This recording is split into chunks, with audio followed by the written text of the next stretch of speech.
And hey, you all, I am so sorry. I'm a little bit late. And you all know I've kind of been a little bit late here with you all, but I've been letting everybody come in. I see we do have some stuff. Hey, Kiana. Somebody said I have a question. It's not about late payments, but it's about child support and your credit. Okay, we can talk about it. And if you're asking if it can be deleted, yes, you can delete it. You just have to treat it like any other account. Like how we treat charge-offs, how we treat collections. You have to find the errors in the reporting and just have it deleted. Because I know that's something that you really don't want on there. For late payments, then no, we can start on them yet. So I would definitely be working on them. Yes, you can start on them now. You can start on them now. So what we're going to talk about is how you send letters to credit bureaus, and also too, we're going to talk about how you can send a letter to the company. So you can do both. So good topic is how we set up payment arrangements. Yeah, so when it comes down to late payments, I guess we can talk about setting up payment arrangements, but I'm thinking about just a straight reporting of the late payments on your credit report. So if you all have late payments on your credit reports, we need to talk about the getting stuff removed basically.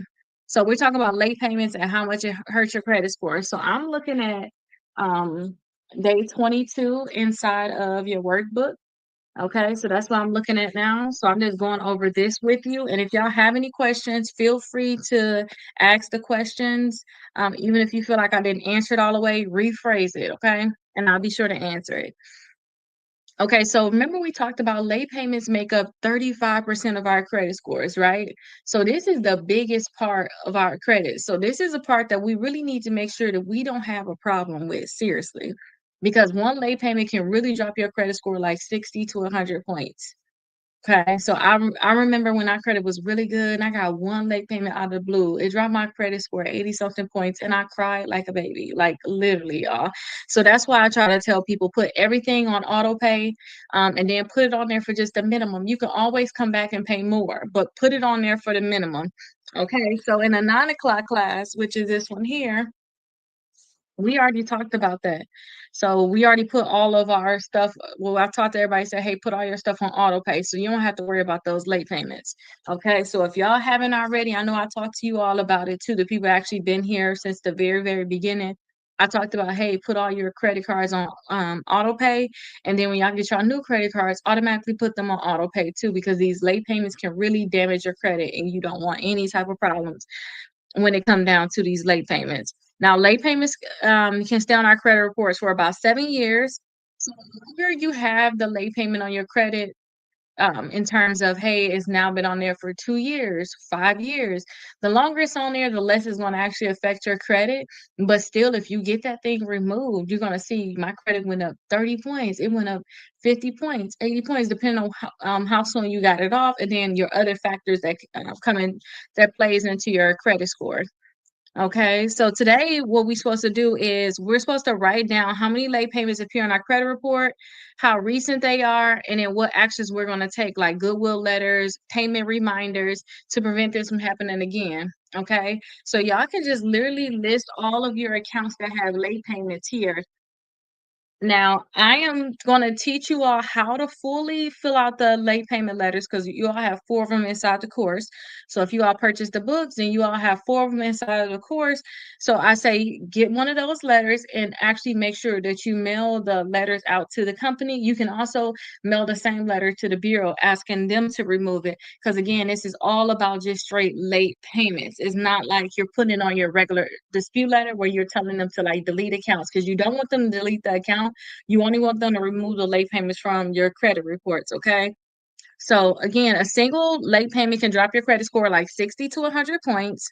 The more recent the late payment is, the more it's going to hurt your credit score. Okay, late payments can stay on your credit reports for 7 years. Auto loans and credit cards are the most sensitive in terms of like late payments.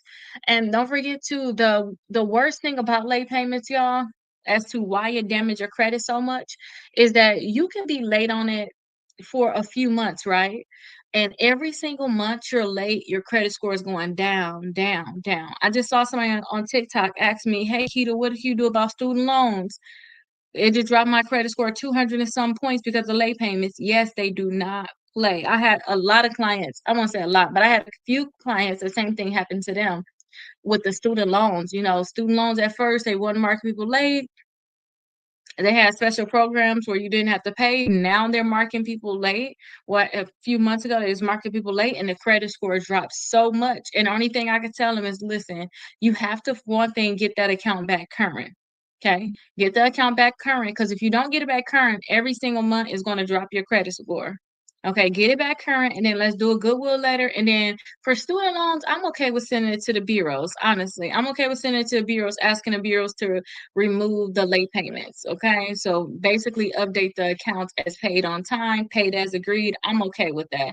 I'm okay with a lot of other companies too, but I just want y'all to keep in mind that sometimes they may delete the full account from your credit reports, and that's just not what y'all want. Okay, so understand too, every time you're 30 days late, 60 days late, 90 days late, that's going to continuously hurt you. Okay. And I'm going to show you too on that sample credit report we have. I'm going to show you what it looked like so you can spot a late payment on your credit report. Okay, put everything on auto pay. I have one here in a book that you should set a reminder. But remember how in the beginning we set a reminder? We said, hey, every first of the month I check my credit. Y'all set a reminder too. So we set it where it's going to automatically remind us, hey, on every first of the month I need to check my credit. Y'all pick some too. Some of y'all said like the 17th, the 15th. Y'all had your own little dates that y'all wanted to do. At that time too, y'all can just make sure that everything is being paid. You can use that same time and say, you know what, let me check all of my credit cards, see if everything getting paid. And I have mine on a utilization tracker. So I have mine on a utilization tracker that I had created where I can actually just change the color. I'm gonna teach you all that. I just changed the color on it to say it's pay, pay, pay, pay, pay, just to make sure my stuff is being paid. So that's what I actually do. Okay. But let me show y'all what it will look like if it's a late payment on your credit reports. And I'm going to show you what it's going to look like. Is it the statement day that we should pay by? Well, I like to teach pay your statement balance by your due date so they don't charge you any interest. If you do that and you want to pay more, then yes, you could pay the rest by the statement date. The statement date is the date where they're going to actually report that stuff to the credit reports, basically. And if you pay after that date, it's not going to update until the following month. So there's no need to pay anything if you want to pay like the day after your statement date. But I just say, hey, pay your statement balance by your due date or pay. Okay, that's what I usually say. I don't try to go off of the statement date. The statement date is literally for the people that's doing last minute utilization. Say if say like today is what, the 7th, right? If your statement date was actually on the 8th, but your due date was on, you gotta do at least 5 days ahead. Your due date was on the 5th. So say if your due date was on the 5th, you paid your statement balance by the due date, but you didn't have any more, you ain't had no money put down on you. Like, I ain't had no more money put down on, I want to pay it down even more. But you like, I get paid on the 7th. Then I'll say, hey, just make sure you pay it by your statement date. So that means, hey, you still got time to pay it before they report. That's the only time I think that the statement date like come in, if you know what I mean. And again, it was all because I don't get paid until the 7th. What they got paid today, but their due date was 2 days ago. So they paid what they were supposed to pay by the due date. But since they know I get paid on the 7th, I'm gonna put the extra money down because I know they're not gonna report because my statement date gonna be on the 8th. So if I pay by the 7th, this payment is gonna count. Okay. That's the only thing I think that we should be caring about with our statement dates. Okay. So pay by the due date, and then the statement date is just for, okay, they didn't report yet. Do I got time to put some money down on it because I get paid on this day, or I got more money coming on this day?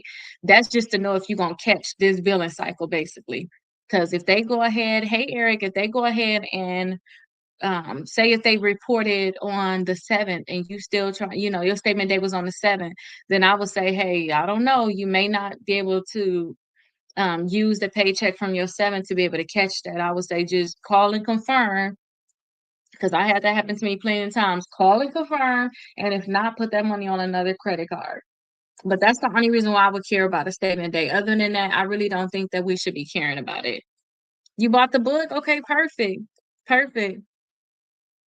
I hope you're gonna get it soon. Hi, Crystal. I hope you're gonna get it soon. Everybody got their own tracking, but we've been getting these books out.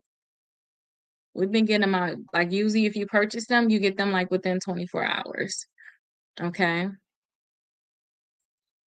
And let me see where I want to show y'all something. I gotta remember what I want to show y'all. Okay, I want to show y'all that credit report. So here it is here. I feel like I'm like so off today. I took a long nap after I woke up this morning. I don't know what it is. So tired, like, but I'm gonna get some sleep after this for sure. Okay, I want to show y'all the credit report. So let me actually take this down. Yeah, so you should, depending on when you purchase it, you should already got the link to the course. And everybody get the same link because it's all in the same course. Okay, perfect.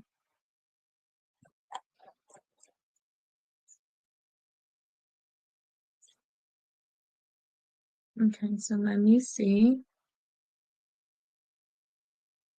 Okay, so I want to show y'all late payments, right? So this is a Capital One account and it's listed under negative accounts. Let me clean this off, y'all. Okay. Okay, so it's listed under negative accounts, right? Now it's only listed under negative accounts because they have late payments. So you see right now they're 30 days late. This one's saying 60 days late. This one's saying 30. So this is a problem. And we need to make sure that this gets updated as current. So that's one problem with the reporting for this account. Now the next problem is if y'all look in the payment history, they can go ahead and update this stuff as current, but also we got to make sure that they remove these dates. Because again, we don't want this to actually get deleted though, because this is a late payment. We don't want our late payment accounts to get removed. We just want these to be updated. So you know how we did our disputes and stuff, talked about getting the collections, our other accounts removed. We're kind of past that stage, y'all. We talking for these next few days, we're only talking about late payments. And we don't really want to get the full account removed. We just want them to like update this as current. We want them to make it seem like we never was late at all. Okay, we can salvage our accounts. So we need them to update this to current. And then two, you see these months, it's like 30 days late, 60, 90, all these lates, we want to ask them to remove those late payments. Now the problem is, since there is inaccuracies on there, if you notice you're not gonna pay it, this one I've been telling y'all. If y'all know y'all not gonna pay y'all account, y'all need to just work on getting it deleted. Y'all have the inaccuracies here.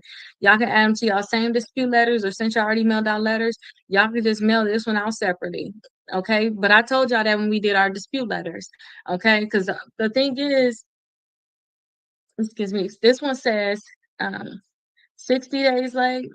So that's a problem. It's like, okay, you 30 days late, 60 days late. When are you going to bring it back current? Because every month is dropping your credit score. Okay, so when y'all see this, y'all need to think, okay, it's open. It don't say derogatory. What's wrong with the account? Oh, I got late payments on it. That's what's wrong with it. Okay, so I need to just remove them late payments, but I gotta bring the account back current. Some people try to work on removing their late payments, and in a letter is saying, I'm current, I'm doing good now. I don't think I should still have these late payments, and you're not current, you're not doing good now. So you want to bring this stuff back current when you send out that goodwill letter. So again, y'all have 4 of them inside the course. So I suggest y'all go ahead and get them, and then tomorrow I'm gonna show you all how to actually fill it out. Okay. So again, these are just late payments. We don't want to delete the full account. Now, if y'all see something like this, which I have showed y'all, let me actually just make it a little bit smaller so I can have it all on one screen for y'all. Okay, like this. Okay. Y'all see something like this where the account status says derogatory. Y'all see where the account status says derogatory, and up here for this account, it says it's open. This how you can tell, okay, it's not like it's a charge off. So you can know, okay, I don't think I need to get that deleted. When it says derogatory, you go down, you see where it says payment status is charged off. Don't go down here and try to remove these late payments. It's over for the full account. The whole thing needs to go.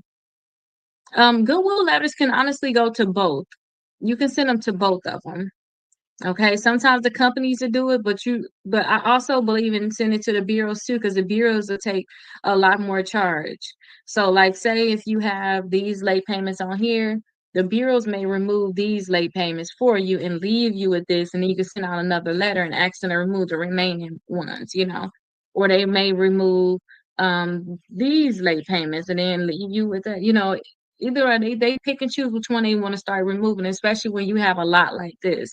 It's easy when you have one, and then also sometimes too, they'll remove the late payments, but they'll still have your payment status as 30 days late. So you need to specify, please update my payment status as current. Okay. But again, when y'all see it like this, y'all, where it says is derogatory, where is my mouse at? Okay, here we go. When y'all see it says derogatory on here, and then y'all also see where it says charged off, y'all need to let the account go. It needs to go. Like, ain't no salvaging. Well, I'm just gonna remove the late payments. No, you need to let the full account go. It literally went straight into a charge off. And then you can see so many errors inside the payment history and also inside the account to get the account removed. Now let me go down to the bottom. So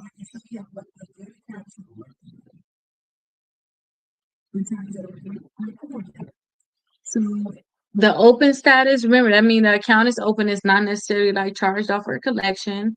The payment status, remember the other one said 30 days late, 60 days late, 30 days late. We needed to say current. So you can tell them, hey, update my account, my payment status to current. Okay, because sometimes that's the only thing that's wrong. They'll remove all the late payments from your payment history, but this still is wrong. So you just could send another letter saying, hey, update my payment status to current. Okay. And you can see the payment status, all okay, okay, okay. We don't see any 30, 60, 90, 120, 150, 180. We don't see none of that in here. So that's good. Okay. Now this one again says open and don't say derogatory like the other charge off. The payment status says current. That's how you need it to be. And then your payment history is all okay, okay, okay, okay, okay. Everything is good. Okay. So when y'all do y'all letters, y'all can choose on, if you're gonna send them to the credit bureaus or if you're gonna also send it to the company. I think that you all should do both. And I'm gonna show you the different letters, but I want y'all to keep in mind that when y'all sending out letters to the credit bureaus, they may just try to delete the full account, and that's just not what we want. We only want them to remove the late payments. Remember, I told y'all need 4 credit cards. It's no point of throwing this whole credit card in the garbage just because you're 30 to 60 days late on it.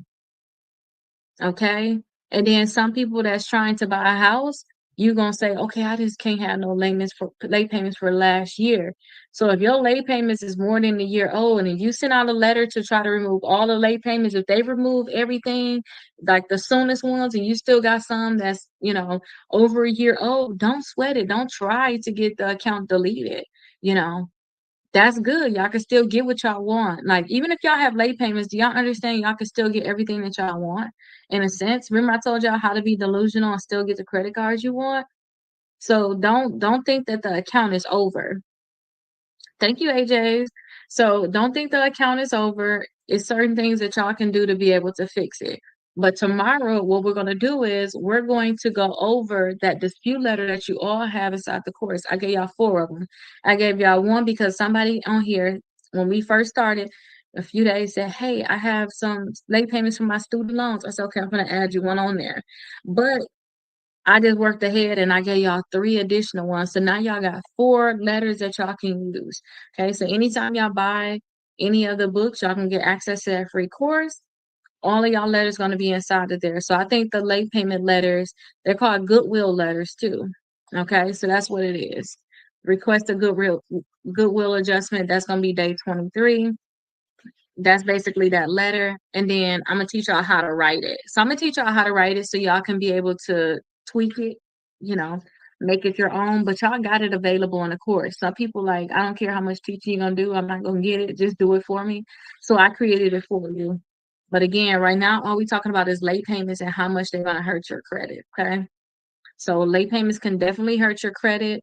I just want you all to understand that if you're currently late on the account and you want to salvage the account, you have to bring it back current. Yes, I have student loan late payments. Yes, so with student loans especially, those student loan late payments hurt y'all. Y'all know why student loans to me hurt the most? Because For one thing, they start you off at 90 days late. They don't student loans not gonna go and say that you were 30 days late. You're not gonna see that. They're gonna start you off automatically at 90 days late. So that's hurting you automatically. Yes, don't they like what? And then on top of that, like on top of that, listen to this. This is the other thing. Y'all know we got student loans, right? We don't just have one student loan. Some people got 5, 10, 15. So all of those accounts just late. And it's just off of one little swoop. That's how y'all can see like a 200-point decrease. And I think I have it on here. Let me show y'all because I had to send this to one of my clients like, dude, you have to fix this. Because I was like, when I seen it, I'm like, what did I do? Because ain't no way. And then I looked, I'm like, boy. And then too, he got a lot of his accounts deleted. He was getting his credit cards. But imagine your credit lit. It's getting lit. And now it's like, boom, your credit score is going down. That is not good at all. But I'm gonna actually pull up this.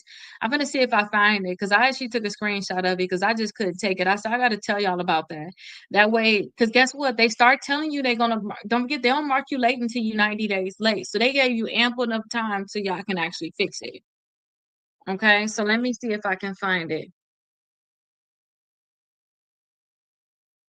Oh yeah, 477 points. 477 points. So this is a real thing, y'all. Okay, so here it is here. Let me show y'all what it looked like. This is a serious thing. So this is what happened with those student loans. 120 points here. And look, they had 12. They had 12 student loans. All of them now they listed as new negatives because it was never negative for them. Y'all see that? Almost 200 points on this one bureau. Do y'all see what I'm saying? We got to put everything on auto pay. Y'all need to check y'all student loans. Y'all really do. And then on top of that, y'all don't just got one student loan. Y'all got multiple, 12 of them. So what I was saying for this is, hey, you need to bring this thing back current ASAP. You need to call them today. Call them today. We'll do some goodwill letters to the student loan company. But with something like this, we need to talk to the bureaus too. Because sometimes the student loan companies move too slow for me, if I can just be honest. We need to talk to the bureaus, tell them remove this. Because this ain't that. Like we can't do this right here. Okay, look, 400. How you go from 609, 674, 639 to 400? Student loan late payments, y'all. Student loan late payments. Okay, them things can drop you so much, and that's not what I want for y'all. Okay. At this point, when I see something like this, I say just delete the whole account because you might bring me up to the lower sixes because ain't no way. Like, just delete all the student loans at this point because the point that they can randomly come out of nowhere, too, I'm just going to call it random because this is not an account that we all looking for, if you know what I mean. We're not looking for this account. This is random. So these are late payments, you guys, from student loans. So I'm like, just delete it. I called them and they keep saying it's not their fault. Oh yeah, they gonna say it's not their fault. That's fine. That's why all you need to do is tell them bring it back current. That's all you gotta do when you talk to a student loan company. Say just bring them back current. Because remember, every month they're gonna keep reporting. And if you drop me like this the first month, what you think you're gonna do for me the next month? I'm gonna be in the 300s. If this was my credit report, that's what he should be thinking like too. They dropped him like this. Imagine what they're gonna do the next month. Okay. So for your student loans, just ask them to bring you back current or to don't forget to not only that, some of y'all, if y'all know y'all gonna have a problem with y'all student loans, if y'all those people, I'm not gonna pay them, get them deleted. Okay. Get them deleted. Like we're not gonna play with them. Just get them deleted. Okay. So I tell people all the time, like, if you know that you're gonna be suffering with stuff like this, you in a boat where you're not gonna pay your student loans, and I can't afford it and all that stuff. Just get it deleted then. Like that's it. You get your student loans deleted the same way how we've been doing all of our disputes, y'all. The same disputes that we did previously, you do it the same exact way. You find errors on the student loans and you tell them to remove it from your credit reports, period. That's how you get them removed. Okay?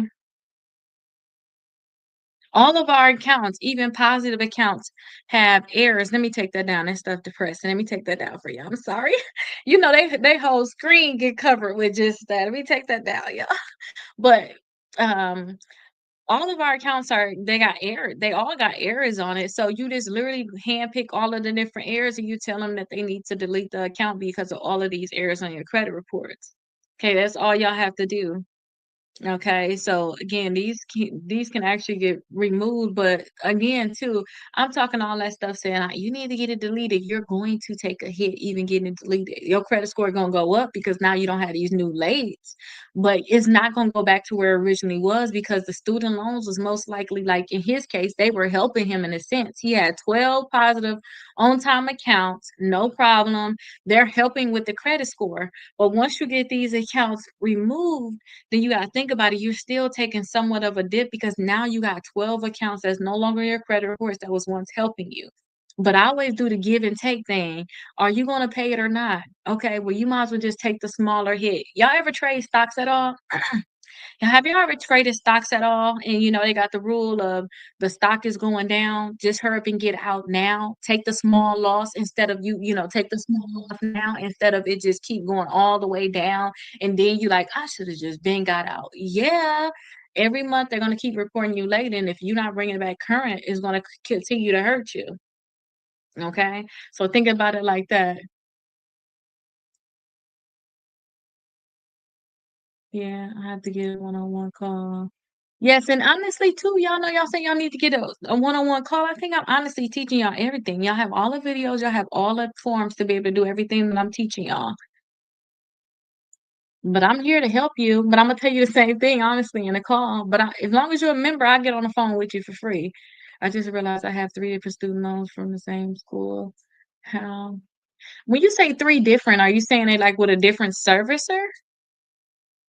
Because you can have 3 different student loans if you got loans. Every semester you take out loans, those are different student loans. They don't bulk them together. That's how you have multiples. Every semester you take out loans, that's a new student loan for you. Okay. So every student loan you take out, they're their own. Think of them as their own credit card, your own card payment. Like their installment accounts. So let's look at it as cards. They're your own car on the credit report. Think of it like that.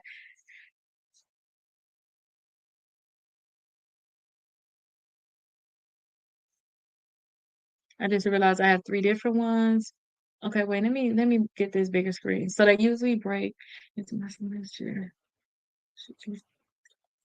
Oh, that's what I was saying. Yeah, you gonna have different ones.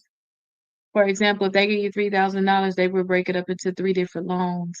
And if y'all really checking y'all stuff too, when y'all get y'all student loans, y'all got 8,000 total, but depending, y'all might got a Pell Grant. Y'all may have gotten unsubsidized loan, subsidized loan. Y'all have different ones that y'all got. Y'all got different loans. Y'all gotta look at y'all loan package or your financial aid package. They're gonna tell you all what it is, and then you will be able to know, okay, this is going to be its own credit report, and that's going to be its own credit report. And your Pell Grant, that's just cash going straight to your classes or in your pocket, depending on how your stuff is set up.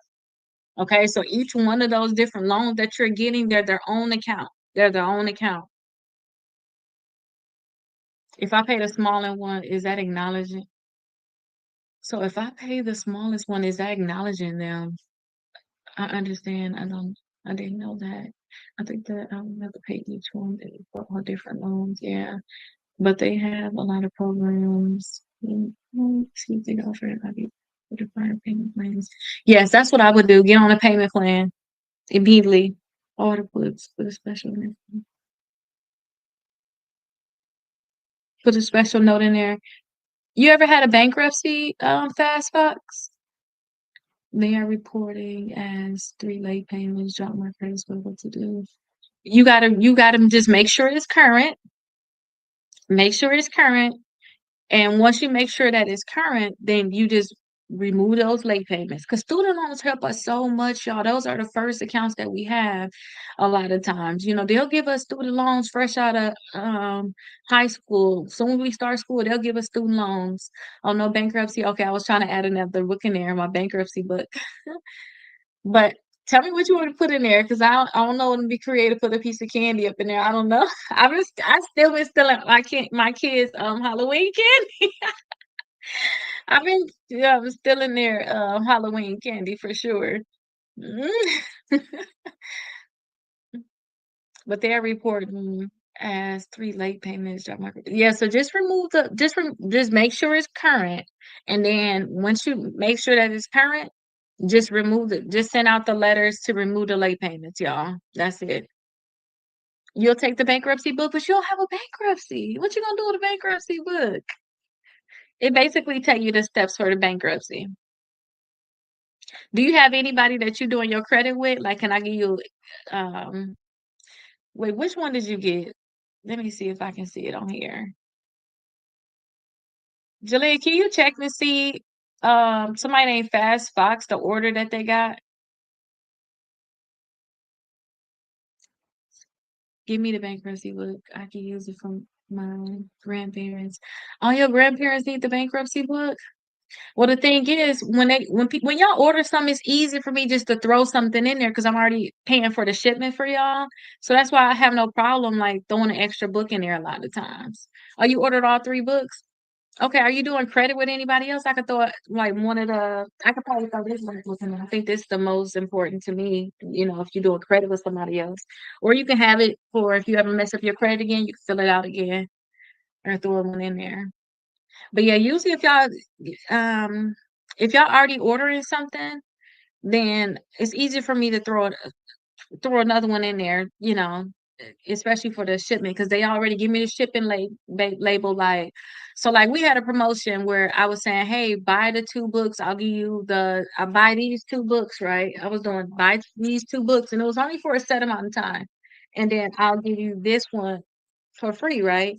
And my daughter forgot to add it in there, so I had to mail like 21 of these separate, and it was so much of a hassle instead of just like throwing them inside of the thing. So I actually have to go to the post office. It was a lot of work. I'm gonna pay you this when I can. Okay, perfect. Okay, well, I'm definitely here to help you. I'm definitely here to help you for sure. Yeah, but we're gonna actually go over our late payments tomorrow, y'all. We're gonna actually do the letter tomorrow. Y'all, I'm telling y'all now, I keep saying this a lot when it comes down to credit. Do not make this overly complicated. It's whether they're gonna remove the late payments or not. It's whether they're gonna remove our accounts or not. Okay. And it's just the order that we're gonna go in, and that's it. Y'all don't make it overly complicated. Okay. And then if y'all do have late payments in the wrong spot, if y'all do later on decide that y'all do want to take some type of legal action against these companies or even the credit bureaus, ask the credit bureaus at that time to update the account is paid on time too. That could be a part of y'all negotiation. Always keep that in mind too. Okay, so I just want to throw that in there. I told you I wasn't gonna talk too much about it, but it's just being real. I can be quiet about some things, but that's just being real. Y'all take additional action. Y'all can ask them for whatever y'all want. Hey, you need to take these late payments off of these student loans because I don't want y'all to remove y'all student loans. They're still good accounts, and they're helping you. They're helping you. It's just that when you get them and they start reporting late, that's when all the problems come in. That's when it's like credit score down. Now you went from the 600s to the 400s in 1 month. Like that's really sad. That it really is though. When I seen that, my heart dropped. I was like, I gotta take a screenshot of this because it's a real thing. And you gotta think about it. If y'all was to look at this thing too, it literally says for this month. Let me flip my thing. So like for this month, literally new negative 12, 12, 12. That's how you know, like literally you had 12 student loans being reported late. Like that's how you know. And looks, these this from student loans. Okay. So if y'all have problems, y'all student loans, y'all got to think about, are y'all gonna pay it or y'all gonna bring it back current? Somebody was on here yesterday. Unique was on here yesterday on that end, the other thing I was just showing y'all. And she was talking about like the payment amounts that they told her you got to pay this by that. Da, da, da. Try to see if you could just get on anything that will bring you up to date. Anything that will just bring you up to date, because that is not good at all when your credit score drop like this. Your credit score drop like this is not good at all. You got to bring that thing back current, and then you got to work to remove those late payments. Okay. And that's the only thing that you're gonna be able to do. Okay. So that's what we have to talk about today was our late payments. So I'm gonna answer any questions I have for the remaining of our time. We have 14 minutes. Then I gotta like repeat this whole thing for the 8 o'clock class about the late payments, what you all should be doing about them. So any questions that y'all have, definitely let me know. Tomorrow we're going to get into actually doing the goodwill letters. I'm going to show you all how to do it. Maybe we'll do one tomorrow and then we'll do another one the next day because we got to talk about student loan late payments 2 times. Okay. And then not 2 times, but I want to talk about the letter 2 times, and then I want to talk about stalking them. Like if y'all really need to get these late payments removed, just stalking them to make sure that they'll remove these late payments from your credit reports. Yeah, and then after our late payments, we're gonna start getting into our credit cards, which is the funnest part for me. Y'all know I started really talking about credit cards. Oh, my client got this credit card. Da-da-da. So happy about this, all of this stuff. So I love talking about credit cards. So once we get out of these late payments, y'all know how to deal with these problems. Y'all know how to avoid them. Then we can get into talking about credit cards. But again, for some of y'all are not getting the books. If y'all just not getting the books, like if y'all order them down below at the TikTok shop, y'all getting access to a free course that's gonna have all the documents that y'all gonna need, such as like I'm saying, oh, it's a goodwill letter, right? That's inside the course. Y'all gonna have 4 of them. Y'all have dispute letters to just delete the full account if that's what y'all want to do. But y'all have a lot of documents in there. Then y'all have all of the old recordings too. So because y'all technically coming in on day 22, y'all missed 21 days, which is fine. Y'all can easily catch up. So y'all have all the whole recordings. Y'all have all the letters that y'all gonna need, and then y'all also gonna have access to be able to get the 6 months of free dispute letters done for you. So that's another thing. You're gonna have access to get the 6 months of dispute letters done for you. But I teach you all how to be able to do it. Okay. So I know that like I keep talking about this, but it just made me feel some type of way. Somebody gave me a bad review on this book right here, y'all. So this book right here is really supposed to be paired with this book. Okay, that's why I say this bomb as a package.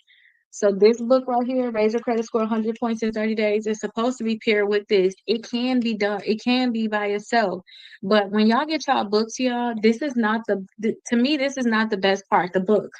Because y'all can get the books, like I'm gonna say, oh, y'all read this and then it says create a late payment letter. Y'all don't even have to create them because inside the course y'all got 4 of them, so y'all don't even have to worry about it. The best thing about this whole thing is y'all get the free course, okay? And then y'all can ask, once y'all in the course, y'all can ask any questions that y'all want, and y'all gonna have y'all question answered inside the course. So that's better than y'all like coming here. As soon as I decide, you know what, I'm done with this. December 31st is really the last day I'm supposed to go live for 3 hours a day. After I'm done with this, y'all, then y'all gonna be like, okay, I gotta ask questions because you last minute probably getting books or something like that, for the people that come in December. It's like you can ask any questions inside the course. I'm gonna probably be doing like weekly lives inside the course. All that stuff is gonna be in there for free though. Okay, so I suggest that you all make sure that you get inside the course. Definitely get the 3 book bundle. That way you'll have everything. I do have my bankruptcy book coming out pretty soon. I have to still record the content for it because I'm gonna have that book coming out in the TikTok shop. So this is what it's going to look like here. Is basically go over the bankruptcy. So if you all have filed bankruptcy or you thinking about filing bankruptcy, I think that you all should get this because it just follow the steps of it starts in the beginning and say, hey, just make sure you have this in order. Make sure this is included in your bankruptcy. Make sure you find all of this debt to include it in your Chapter 7 bankruptcy. So when you get out your bankruptcy, everything is in there, everything is done. You can move on. And then I teach you about what the reporting should look like. So hey, they got to say this, they have to say that. It's going to say it all in there. Okay. So I'm going to have this one available soon. But again, I have to record the content. So I'm going to add this to the TikTok shop soon. I just have to make sure that I record the content first because again, it's going to be its own separate course. But even if y'all don't get that bankruptcy book, I told you all how everything should look. Hi, Indigo. I told you all how everything should look. I explained it perfectly. Now, the credit report that we using now, they don't have a bankruptcy. How much? How much that book going for? I honestly don't know. I was thinking about making it just the same as like my making it like the same price as like the Sewing to Win. That's what I was thinking. I was thinking about just making it the same price as this. They both just small educational, informational books, basically. Straight to the point, no extra fluff in it. With the books too, I just feel like I told y'all what y'all need to focus on. A lot of times too, when y'all follow certain people that teach about credit, I just feel like some people talk about stuff that don't even matter. And if y'all learn about stuff that don't matter, y'all gonna fill y'all head with nonsense. And then the stuff that y'all supposed to catch, y'all not gonna catch it, if you know what I mean. Kind of like, let me give you an example. Kind of like, certain people got different questions. Some people got questions about late payments, or some people got student loans, some people got bankruptcy. Y'all probably don't even have those different things. So that's why I like when y'all go through the book that y'all can learn it all, but y'all can be able to target, especially in this book right here. It'll talk about certain things. And if they start talking about um like how to remove hard inquiries, you don't even have hard inquiries. Skip the page, okay? Go to what you need to do. Write goodwill letters. You don't even have late payments. You just got negative accounts, period. Skip the page. Debt validation. You need to learn that. Everybody needs to learn about debt validation. Those are collection companies calling you. Lower your utilization. You got credit card problems. You need to lower your utilization. You need to ask for increases. That's why I like this, because you can just skip what you don't need to know about. You can also skip it in this book too, but this is overall teaching you about credit. But I wanted to be able to go through this book with you. I think that even I did this before in the summertime, but how I'm going through the book now compared to then, this is a lot better, because then I was making like the letters, and then I'll be like, hey, this is the letter, and it'll be like on the screen, like take a screenshot, like no. Ain't nobody finna send that out. So that's why I added it. Thank you so much, Fast Fox. So that's why I actually added it here. So that's why I added it into the course, so that y'all can be able to get that stuff for free. Because y'all need to be able to implement this. Y'all can listen to me all day, but y'all have to implement it. If y'all not implementing it, if I'm like, oh, here's a letter for late payments, I have it for free in your course. Here's a letter for negative accounts. You got a bankruptcy, you got charge offs, you got collections. Here it is, Melanie. If y'all not doing it, y'all not going to be able to see the results. And I've shown y'all plenty of times the different results that y'all can get. So I want y'all to just make sure that y'all implement it all. But I also too, I know y'all in the 7 o'clock class, but I try to tell y'all to come to this one right here, to raise your credit score 100 points in 30 days. This is at 9 o'clock Eastern Standard Time, because at this one, this is when I actually get into just everything about credit. Is very, very fast. Everything about credit. Is there information on repossession or eviction? If it's on your credit report, yes. So we talk about repossessions. Think about repossessions as it's just a charge off, y'all. It's just a charge off. So a charge off, all you have to do is just find the errors on it, send a letter into the credit bureau, certify, and tell them to delete it. As simple as that. And when it come out to evictions, well, we talked about evictions a lot of different times because we've been here for a while. But when it come down to evictions, y'all got a lot of different avenues when it come down to eviction. Is it reporting on your credit report now as a collection or a charge off? Then you just need to find the errors and delete it. If is it stopping you from getting another place, then you got to figure out who's reporting it. Like Experian Rental Bureau, is it like a public record in your county? You have to find out who reporting it, and you can deal with your evictions that way. But it depends. When you say evictions, that's very, very open. And also too, repossessions can be open too, because some people like, I'm trying to avoid it, or this is what's happening now. So that could be something that's open too. But yeah, we definitely talk about it. But All of the accounts, y'all got to think about it when it's on your report. You got to think about it. Is it a collection? Is it a charge off? Is it a late payment? Is it a bankruptcy? What else could it be? Your mortgage will turn into like a charge off. So, you know, a foreclosure basically. But to me, you do a foreclosure just like you're welcome. You'll do a foreclosure just like you would do a charge off. You just have to find those errors on your accounts and put on your dispute letters. That's it.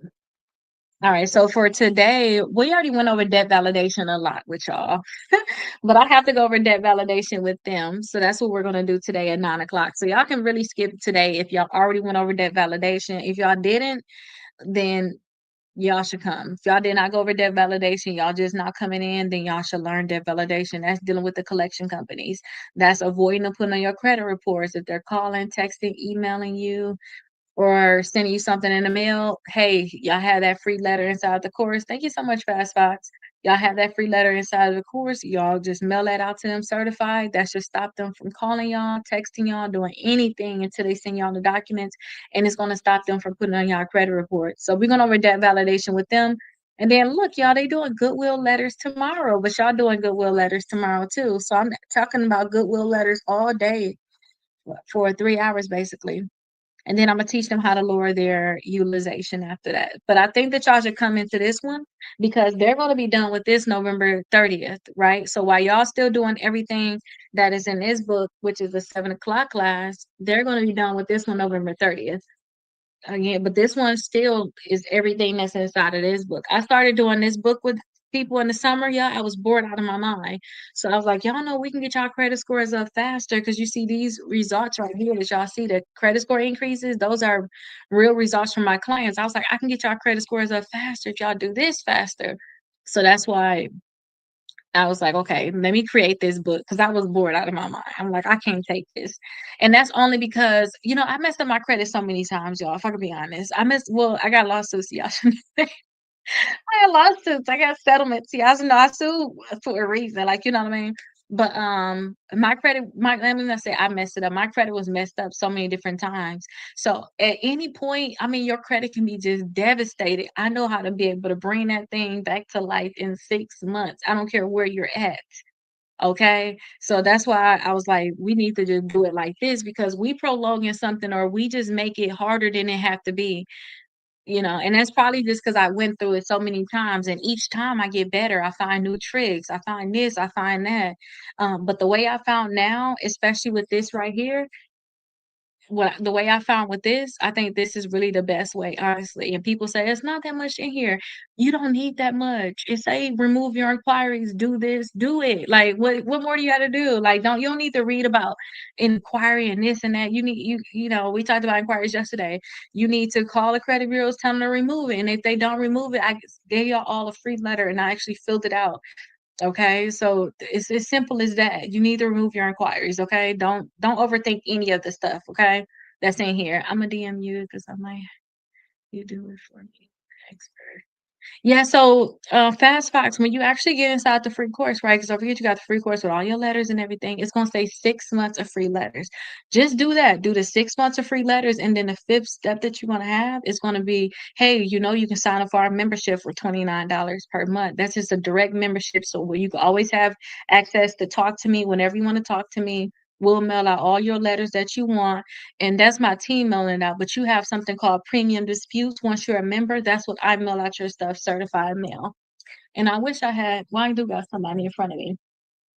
And then when I do certified mail, that's when I'm actually sending all your stuff out certified mail. So I actually have all your letters all organized just like this.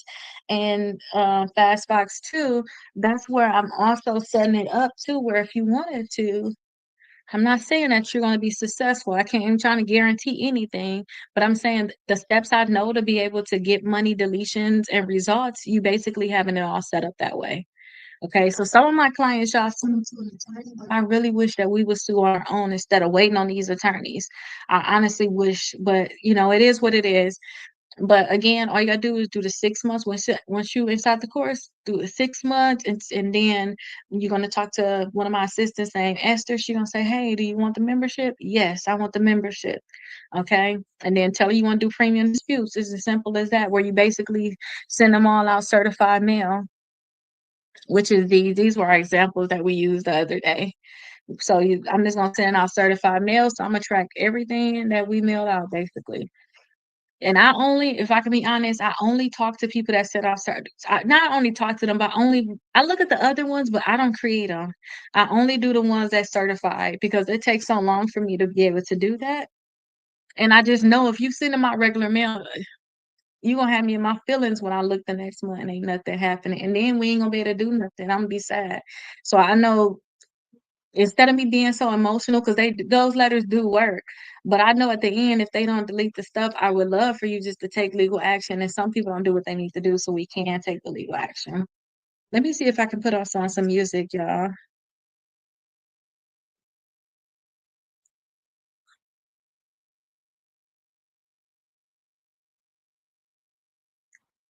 Okay, so y'all, we started the 8 o'clock class. So I already talked to y'all about the goodwill letters. I'm basically gonna repeat the information for those goodwill letters now. That's what I'm gonna do right now. I'm gonna repeat that information.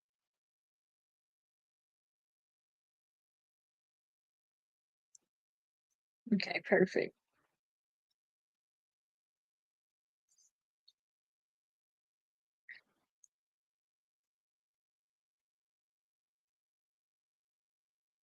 Okay, so let me see.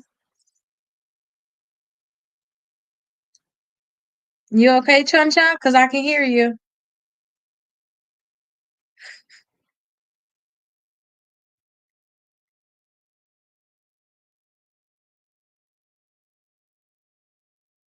Okay, these are my live playlists that shouldn't get me in trouble over here.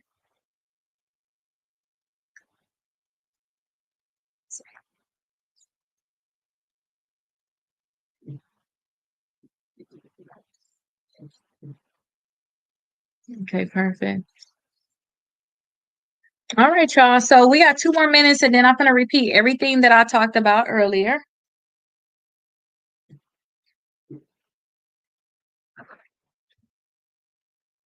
I hope they're not talking.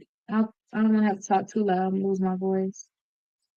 So I'm gonna repeat everything that we talked about in here. So the people over the 8 o'clock class, we're finally out of these collections. I'm over these collections at this point. I think that y'all are expert in the collections as long as y'all listen to everything I said. The people that just got their books, y'all have the course. Y'all can always go and watch them. Okay. And when y'all get your book, y'all can just see if that's something y'all need to do and get that information from the previous videos that have already been recorded. So now we're going to talk about late payments and how much they can actually hurt your credit score. So my goal with this one, even talking about late payments, is that we remove the late payments from your credit reports, or some of y'all may need to delete the full account. I'll just show you like the difference on whether you should keep the account or not. And then two, I want to show you one of my clients that has some student loans late payments added to their credit reports and how much their credit scores went down. Because it was like 477 points when those student loan late payments was added. So you want to stay on top of your accounts because it can drop your credit scores so much. Okay. So that's what we're going to talk about today. Tomorrow, I'm going to show you because it's a letter that you all can send out. So tomorrow, I'm going to show you all the letter that y'all can send out. We're going to fill it out together, kind of like we've been doing all of our letters. I pull up the letter, we fill it out together, and yeah, that's how it's going to go for those for the goodwill. Okay, so I'm gonna wait 1 more minute, then we're gonna get into it. If y'all have any questions, always feel free to let me know. I don't think it's gonna take that long for me to teach all about the late payments today. Tomorrow is gonna take some time though. We may not have that much time tomorrow because I'm gonna have to actually do the letter with you all. But yeah, I don't think it's gonna take that long for me to go over the goodwill letters with you all. But if y'all have questions, definitely let me know because I'll be able to help y'all with y'all side quests. Whatever stuff y'all need help with, I'll be able to help y'all with it. Okay, so we at the 8:05 mark. So I'm on the day 22 right now. So this is the day 22 where we're talking about late payments and how much they actually hurt your credit scores. So when it comes down to late payments is the most damaging thing that you could do to your credit score. Don't forget, late payments are 35% of our credit scores. So that means that this is the most damaging. And I always say too, when it comes down to late payments, they can hurt you the most because not only do they usually report one time, but if you continue to be late, they're going to continue to report every single month, which is going to drop your credit score more every single month. Okay, so I always say if you got one late payment, okay, we can work with that. But if you keep having more late payments on your credit reports, we probably need to just delete the account, if I can be honest. And the only reason why I say this because some people would be like, well, I'm not going to pay the account. Okay, well, get it deleted so it can stop hurting you. Because eventually, once it turns into a charge off, you're going to want to get it deleted. Just do it now. If you know you're not going to pay it, just work on deleting it now. Unless you're gonna do like a bankruptcy or something like that. Then it's like, okay, let it sit there, wait till your bankruptcy, get fully filed, find your errors, and then take legal action. Because at least that account still will be on there. So you'll be able to take the legal action on it. Now your credit scores can drop 60 to 100 points, more than that too, because the credit report that I'm going to show you with the not the credit report, but the results I'm going to show you with my client that had the late payments from one student, well, 1 month of student loans. They had 12 student loans, but it reported 90 days late just that one time. It dropped their credit scores over 100 points for each bureau. They started in the 600s and then they went all the way down to the 400. So it dropped the credit scores a lot. Okay. And then two, late payments are supposed to stay on our credit reports for 7 years. But remember, I don't believe in none of that stuff. Remember, if we want it all, we're gonna get this deleted. We ain't waiting 7 years for nothing. That's how I am. I don't care if we're talking about a bankruptcy, charge off, foreclosure, whatever it is, we're not waiting that long to get this stuff removed from our credit reports. They're not gonna keep us down for that long. Okay.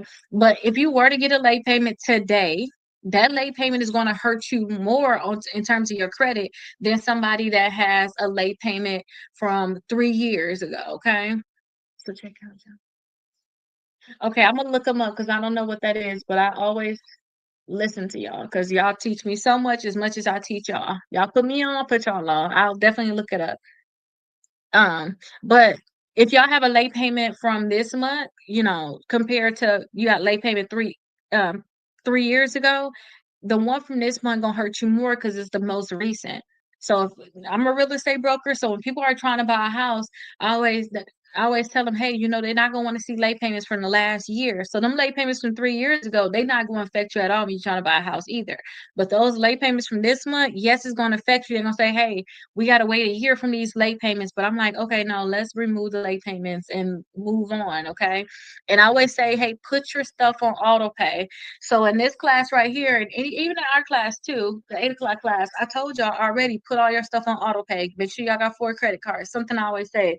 But we actually talked about auto pay a lot inside of here. We're going to get more into auto pay with you all too. But first, I need to make sure that y'all understand the negative accounts and start getting that stuff first. Okay, so I always say put all of your stuff on auto pay. Okay, so today what we want to do is we're gonna want to write down all of the late payments that's on our credit reports. Okay, so we're gonna write down all of the late payments that's on our credit reports, and then what we're gonna do is we're gonna do goodwill letters tomorrow. So I'm gonna show you about it.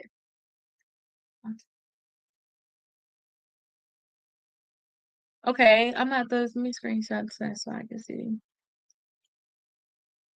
Yeah, so we're gonna do the goodwill letters, but we're actually gonna fill out the letters tomorrow. Today, I just want to talk to y'all about these late payments, answer any questions y'all have about them, and I kind of want to change y'all mindset when it come down to these late payments. So we're gonna do goodwill letters and then do payment reminders. Remember, I said we're gonna check our credit once a month, and like I think the first class, because we're on day 22 now, we're class 22. So um class number one, I said, hey, put all of your put a reminder inside of your phone so that you can be reminded to check your credit. That same day that you check your credit, I told you I was gonna do the first of the month because that's what I already been doing. The first of the month, I check my credit. I continue to check my credit more. That's because I check my credit a lot.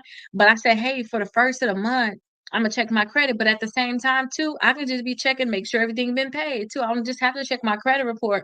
I can just make sure that everything is paid, the auto pays went in, so that I don't know that I can't have no late payment just sneaking in, basically. Okay. Okay, I'm gonna explain that in a second. The statement date and the due date. Because I did talk about that in the last class too. And then this is going to prevent you all to have late payments again. So let me explain the statement date and due date, and then I'm going to actually show y'all on the credit report. Um, well, I can show y'all too how you find y'all statement date too. Okay, so the statement date and the due date is this. The statement date, that's the day that your credit card is due. I mean, not the statement date. The due date is when your credit card is due. So the example I had gave earlier is maybe your due date is November 5th. Okay, but usually I would say about 3 days. It's usually like 3 days after your due date. That's when your statement date is going to be. Your statement date that's the date that they're going to cut out your statement. They're going to say, hey, this is your statement, and they're going to have a measure of time from your beginning of your statement, and then that's the last day of your statement. So anything that you do after that, that's going to go on your next month. Okay, so when I think about like statement dates, because I try not to be so um confusing with statement dates, because people think I don't look at statement dates as nothing really big. Only time I think about statement dates is I think about if you want to put more money on your credit card, such as, I'm going to tell y'all, hey, we got to pay down these credit cards fast. What if y'all got paid today on the 7th, but your due date was on the 5th?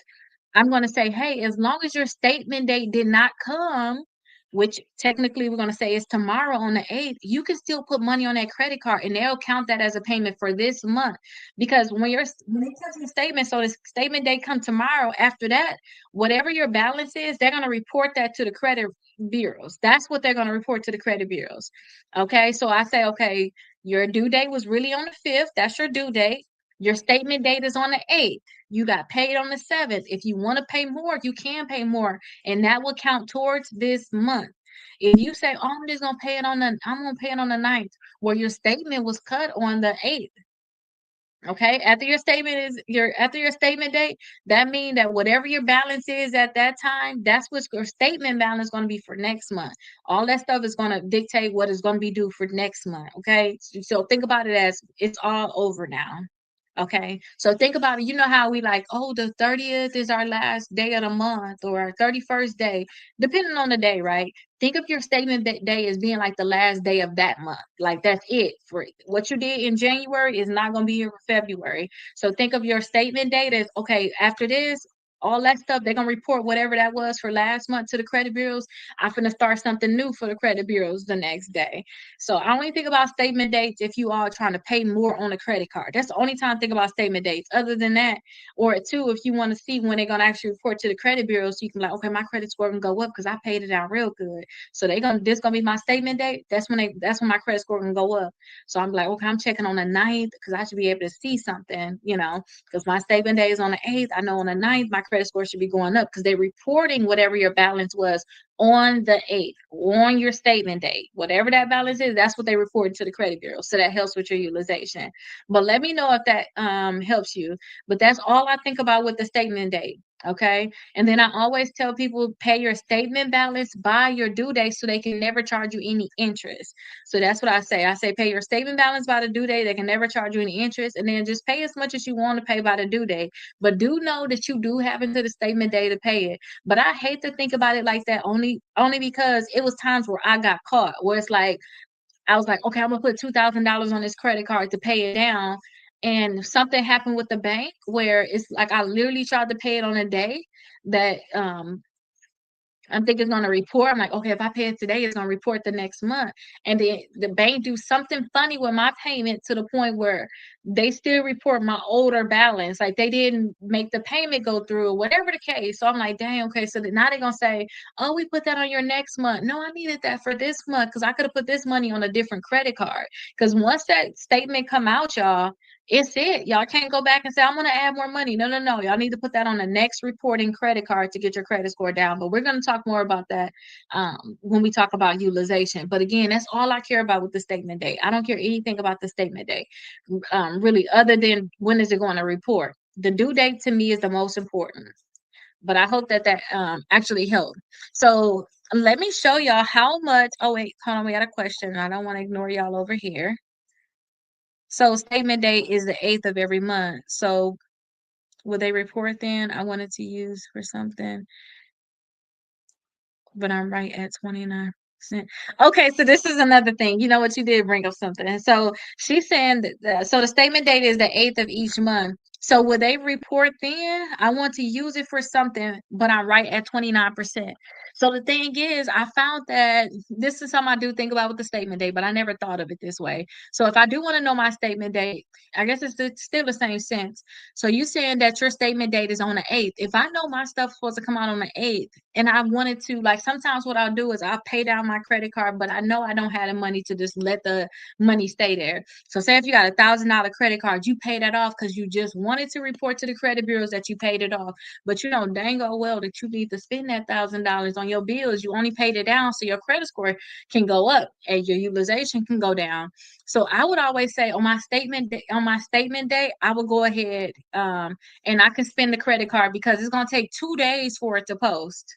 So that is something. So if your statement date is on the 8th, I would say, okay, go ahead and use the credit card because they're going to go ahead and say what your balance is at that time. They're not going to talk about any pending transactions. So that's going to be a pending transaction. They're not going to put those new transactions in there. They're going to wait for them to post and then they're going to go ahead and change that balance. And then later on next month when they report again, that's when they're going to talk about that new balance. But that is an instant. Like if I'm like, I need to use this money, I'll try to figure out when they're going to actually report. So I'm like, okay, they're gonna report around the 8th. I'll just use it on the 8th because I know it's gonna take 2 days for this transaction to be cleared. So that is, yeah, that is a good question. Thank you for saying that because that is another reason why I think about the statement date. If I want, it's the opposite. So I want to use it. I don't just want to just pay it off, but I want to use the money again. But that's something we are going to get into further also. So let me show you the late payments from one of my clients with their student loans. Okay. So let me take this down and show y'all what it looked like. So it's very disappointing to have late payments like this, but it's reality and y'all need to be able to see it.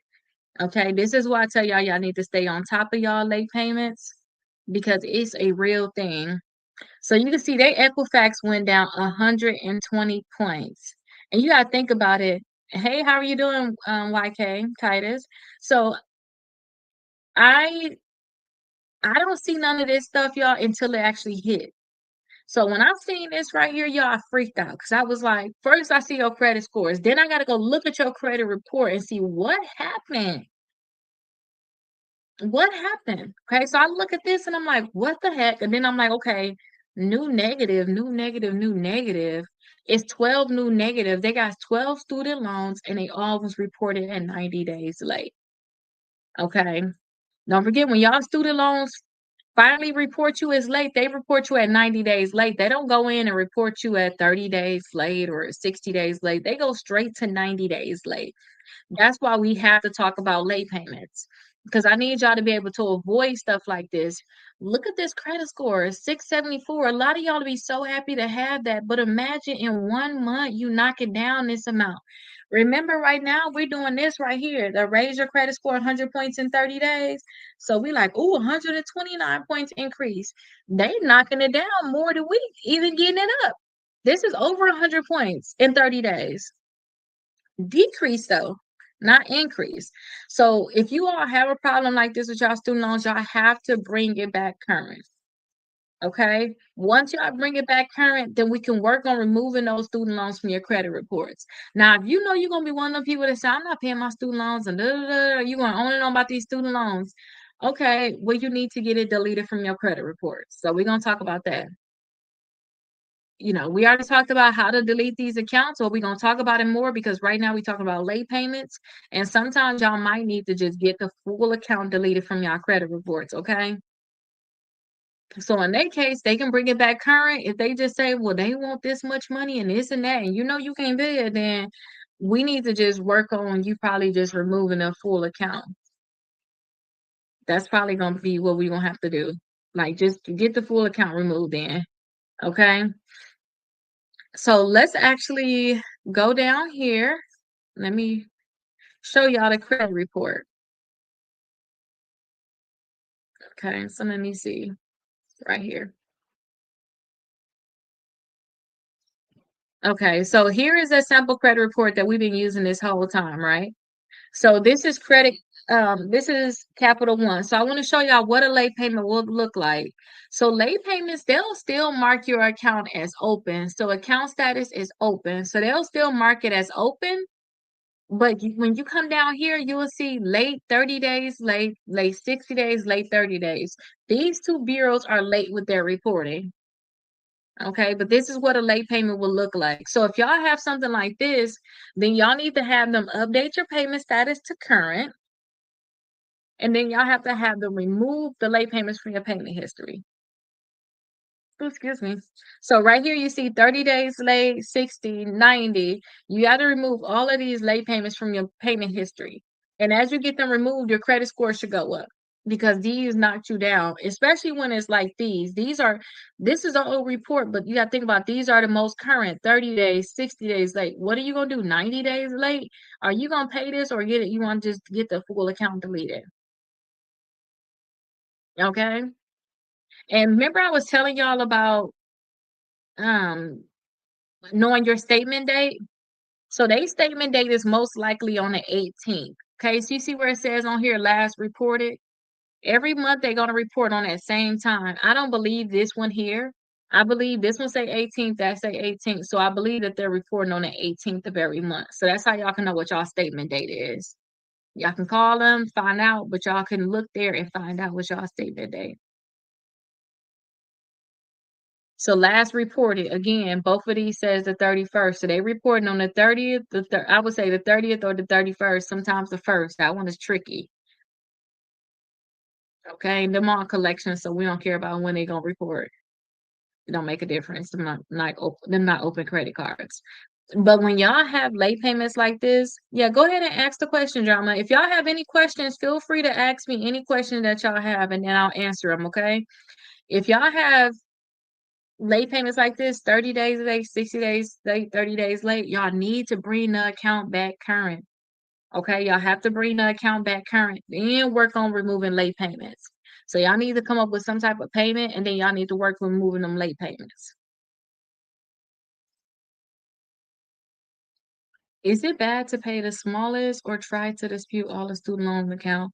Well, pumpkin pie, if it's anything negative, you need to work on getting it removed, period. Whether you're gonna pay it or not. Because what the mindset that I have is, whether you're gonna pay it or not, that's your business. You need to get the reporting at a better place too, especially if you're trying to get your credit together. I separate those two, honestly. I separate whether you're gonna pay or not from the reporting. Okay. So regardless, if you have late payments on your credit report, you got to get the late payments off. If that takes you paying something and bringing it back current, then do it. But if you didn't have, what if all these late payments was late? Say if they stopped here and they had only these old late payments, I wouldn't even be caring about what they doing to pay because I'd be like, you should be at least paying the minimum balance anyway. We need to remove all of these late payments. Okay, but in that case, they want to pay something to bring it back current, so that's why payment come into effect.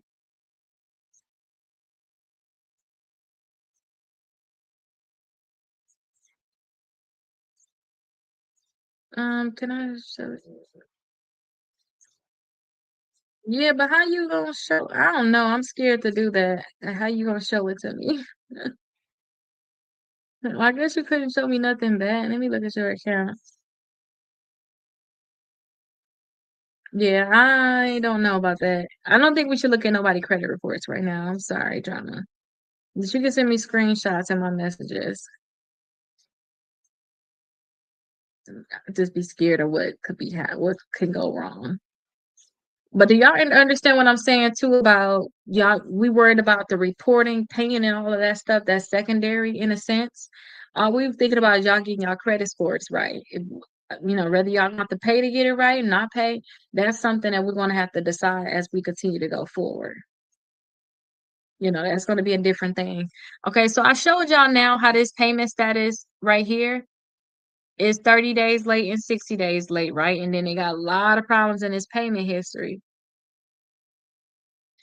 And then also, If you look at an account like this one, the account status says derogatory. It don't say open. So you automatically know, don't try to remove late payments from this account. You got to get the whole thing deleted. So them late payment letters, don't even mess with the late payment letters for this. So that y'all have 4 late payment letters inside your course, and tomorrow we're going to fill it out. This will not be a candidate. This needs to be fully deleted from your credit reports, fully.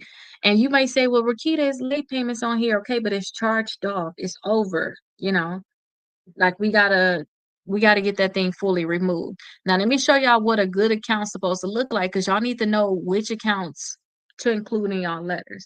Now they are authorized user on this account. It says that it's open, which is good. The payment status, it says current. Okay. Um, so Q, I tell people that this is my house. You see my house? My name is Rakita. Okay, so my name is Rakita, right? So this is my house. And then you see 1, 2, number 3, $1, all 3 reports, all 3 scores, $1. So it's $1 for 7 days. Okay. So at my house, number 1, 2 is number 3. Identity IQ, $1, 7 days. And then this right here, this is it's called an analyzer. Since I have a credit company and I actually been doing like dispute letters and things like that for my clients, I create these analyzers. So you can actually have my team create this for you. So you got an option when you purchase any of the books down below to get 6 months of dispute letters. You'll get something like this for free, but we'll highlight all of the errors on your credit reports. But right now, we're not really worried about the errors. We're worried about late payments, because these errors are going to help you get these accounts deleted. But right now, we need to look at the late payments. So if y'all see right here, it's current. That's good. And then too, they don't have not a late payment here. If it was late payments, y'all to see like 30 days late or something in here. Oh, thank you so much, Q. So yeah, you'll see right here, there's no late payment. So this is what we want it to look like. So again, we want it to be open. We don't want to see derogatory. We want to see the payment status as current. And then right here, we want to see that this is no type of late payments, okay? We don't want to see any late payments there at all. So you can see all of these accounts are that way. It's open, current, no late payments, okay? But if you do have late payments, tomorrow we're doing that letter together. Okay, so tomorrow, like this account right here with Capital One, it has late payments. It says 30 days late, 60 days late, and then it has late payments down here in the payment history. I'm gonna show you all how to put that on that. Well, one of the free letters, because y'all got 4 total free letters that y'all can use. I'm gonna show y'all how to be able to fill this out. Okay. But again, I showed y'all what happened when it come down to these lates. Okay, so put everything on auto pay, and then make sure y'all set some type of reminder. So the reminder right now is mine is every month on the first. I just look at my credit, and at that point, I can check all my payments. I can just make sure everything is being paid, so I don't have to worry about having a late payment on my credit report. Okay, so that would be the goal for y'all too. Okay. Okay, wait, let me see what he said. Okay, I'm a little confused by putting more on my credit. I just like, y'all think I should let him on? Let's let everybody else say it or not, because I'm scared. I don't know. If I haven't seen you, I don't know. I'd be scared to let people come on. Y'all let me know if y'all think he should come on or not, because I'd be happy to, but, you know, uh, no. Okay, Ricky said no. My daddy name is Ricky. That's how I came with Rikita. So, Rikita, daddy said no. Let me come on if you act boo. Oh, let him come on. Okay, yeah, I got I'm a real person. Okay, boot him. Let's do that. Let's give everybody a chance.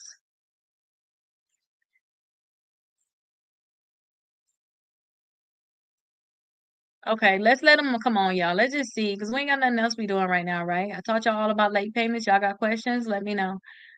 Okay, now don't act a fool on here, because I don't know how to boot you fast.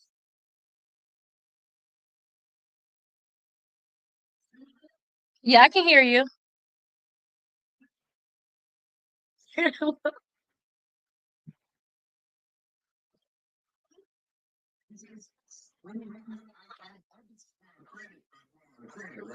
Mhm.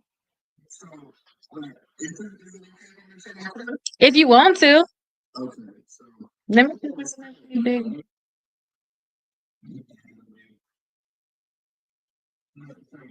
Uh-huh. Uh-huh.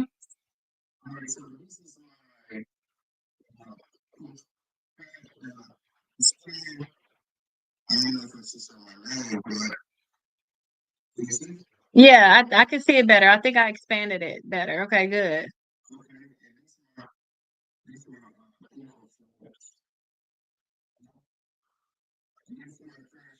Okay.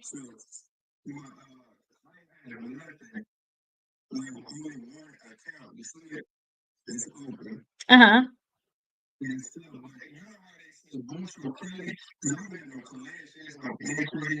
Uh-huh. Uh-huh.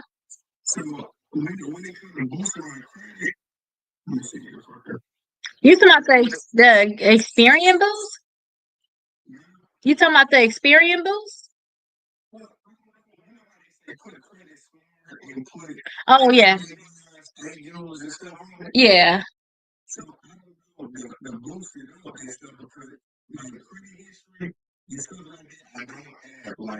Uh-huh.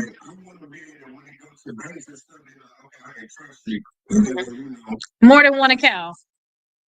Basically having more than one account. They like you still look like you knew. They don't trust you. Yeah. So I just say get 4 credit cards. Which one you got right now? The Navy Federal, I think I saw.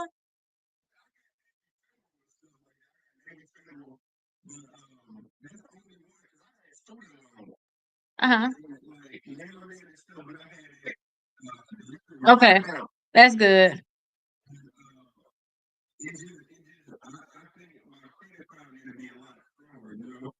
Yes, yes. Somebody said you lack Asian advantage.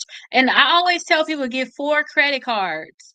Get 4 credit cards because you look trustworthy when you have the 4 credit cards. And then two, that's gonna help you get to your 800s that you need to be at too. Because you need to let those get old. But I would say apply for whatever credit card you want, but try to get some that can pre-qualify you without a hard inquiry. Try to get another one with Navy Federal. Try to get you some Discover. Chase not gonna do some without a hard inquiry, but you could try some Chase, try some City. But I say try for the ones that you want. Don't just be trying to get credit cards. Get the ones that would benefit you, and try to stay away from annual fees.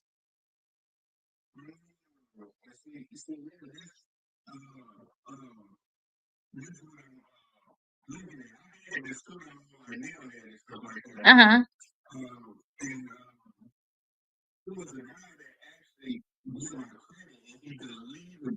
Uh huh. You did like a credit sweep kind of thing. You did like a credit sweep where they just delete everything that's on there. Oh my gosh. Okay. Well, hopefully it worked for you. It's got you here.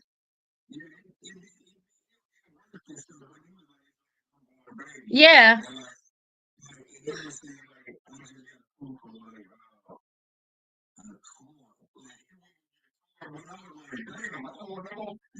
No, if he wants you to do a car, Navy Federal got the pledge loan. Put some money in the pledge loan. Have you heard of Navy Federal pledge loan? It's a secure loan and it reports just like a car. Yeah, do a pledge loan. Yep, you already with Navy Federal. Yeah, the green one. Mhm.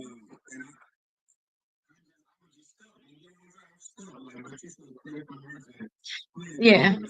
Yeah, you need 4 credit cards, you need 2 installment accounts. So what I teach, I say get this stuff immediately. So you can start getting age on there. So when you go places, because with your credit, they gonna know that you did something. Because you got one account, They're gonna be like, oh, he did something, and unless it's an automatic approval, they're gonna look at you funny. So just get you 3 more credit cards, the credit cards you want. Try to stay away from annual fees. I'll show you something I talk about in my house that it show you all the credit cards that can pre-qualify you without a hard inquiry. And then two, just stay away from the ones you're gonna really spend money on too. If you say you don't want to be like into debt and stuff like that, and then get you 2 installment accounts. You could do one pledge loan, and then you can do another type of installment account. Yeah, so that's what you can do. That's what I would suggest. And once you pay off one of your pledge loan, it's your money. They don't give your money back. You can just go and get it again, you know.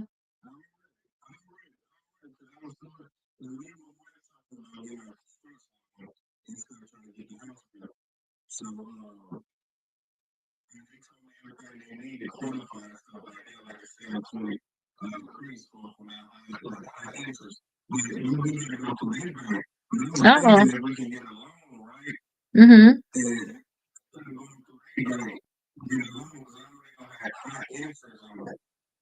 Well, how you know that?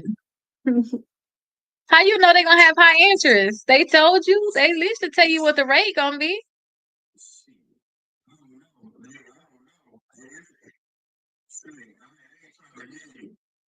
Okay. Well, you know what? You could still shop around for your own loans, and if they saying that you got to go with they bank to get that, then you can find somebody else that can build you a house. You know. But you before you go to a mortgage broker, make sure you get them accounts put on there though. You know, and I don't know if they act funny, you may have to add an authorized user account on there. If they act funny, like you don't have nothing on here, you know, if they act funny, because then that'll give you age, it'll boost your credit score up more, it'll fill your credit up a little bit more. But that's what I'm thinking. But just see what they gonna say, because they gonna tell you yes or no. And they tell you no, they gonna have to tell you why they tell you no, and just fix whatever that is. Somebody said, I'm a loan officer, you only need one trade line. Okay, well you in for the win then. You gotta just see what they gonna say wherever you at though. And then with you being a loan officer, how do you feel about him going to get his construction loan somewhere else? And are you gonna already buy the land? You gonna already have the land? Okay, yeah. Oh, that's good. Y'all was in the same truck? Well, I hope y'all had the bed in the back. What you call it, a camper thing? Okay, good.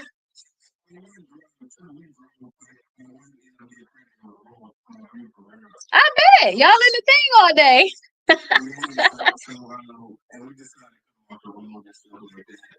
Mm. Oh, that's good.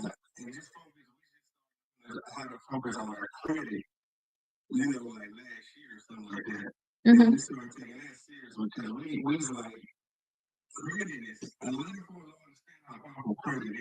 Mhm.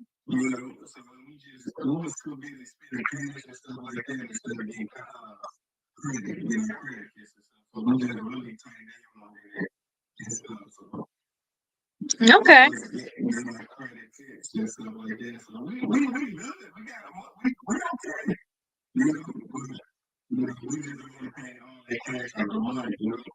Yeah. Q said, look for a lender that does a one-time closed construction loan on a FHA. So take a screenshot of that because you can't just say FHA. You got different kind of FHA loans, you know. So she's telling you to do like a special one.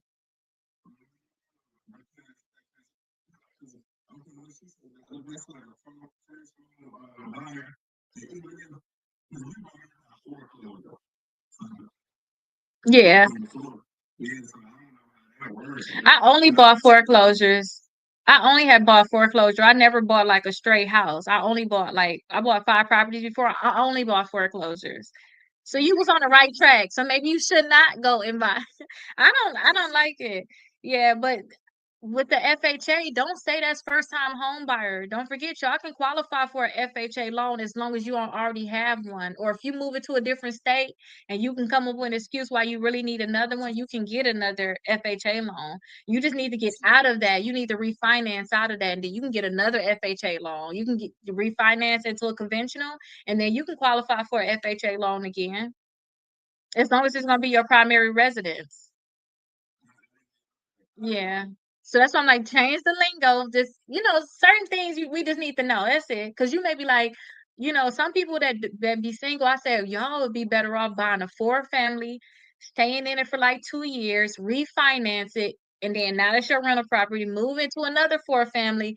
Every 2 years you could be buying another property. So that's why I suggest for a lot of people that's single. That's why I say don't say it's for first time home buyers. That's not true. You just can't have two of them at one time.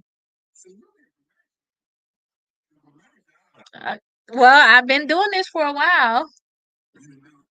Oh, look at you. So, okay. I wish I had kids for a long time though. I wish I could be able to do something like that, but I couldn't see me hauling my kids around. I had kids young, so I had kids young, got married young. It's like I couldn't do something like that. Getting a four family, like even if it was 2 bedroom, 3 bedroom. But I have helped a lot of people buy those though. Yeah, so that's why I suggest that. But I really like what you're doing with the foreclosure route. I honestly, okay. Well, you on the right track then.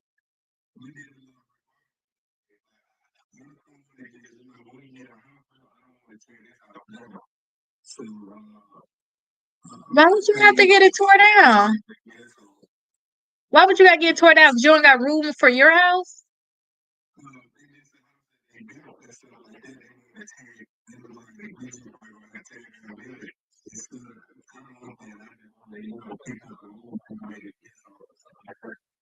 Yeah, I don't like that idea too. If it's perfectly good sitting there, that can be an extra. You can turn it to an Airbnb or something. Something like, you know what I mean? It's already up. Like, yeah, see, look, Kiana said Airbnb too, because why? What the heck? Yeah, just search your options. That's what I always say. Just search your options. Now you got a little bit more information under your belt right now. And right now you just need 3 credit cards, get you 2 installment accounts, look into the pledge loan. I'm gonna show you my house, something I call my house right now. Just get you the 3 cards, get them added on. Q said you don't even need to add the extra one on. But I say in real life, having good credit, like somebody that look at that, they'll be like, what's this? You don't want no look at all. Especially if you decide, oh, I want to go into business fund, I'm gonna go into all this. If you decide you want to go into any avenue, your credit just needs to stay looking a certain type of way, period. Yeah, Q said rent it out a long-term lease. So yeah, I'm happy you came on here. We looked at your report. You're a real person because I don't know what's gonna happen. I don't know what's gonna happen. I don't know. I don't know. You know what? I'd be like, stranger danger, because we're doing a class. A lot of people have been here. Like I can remember some faces sometimes, like, I don't know your name, but I'd be like, no, I don't know. I accidentally let somebody come on before and I was scared. I was like, get them off. I didn't even know how to get them off. So yeah. Oh, oh, that's good.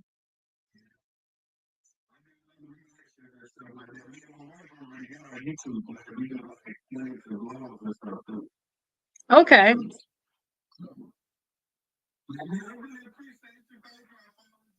All right, perfect. I'm gonna follow you too then, now that I know you. Yeah, Q is she does the mortgages.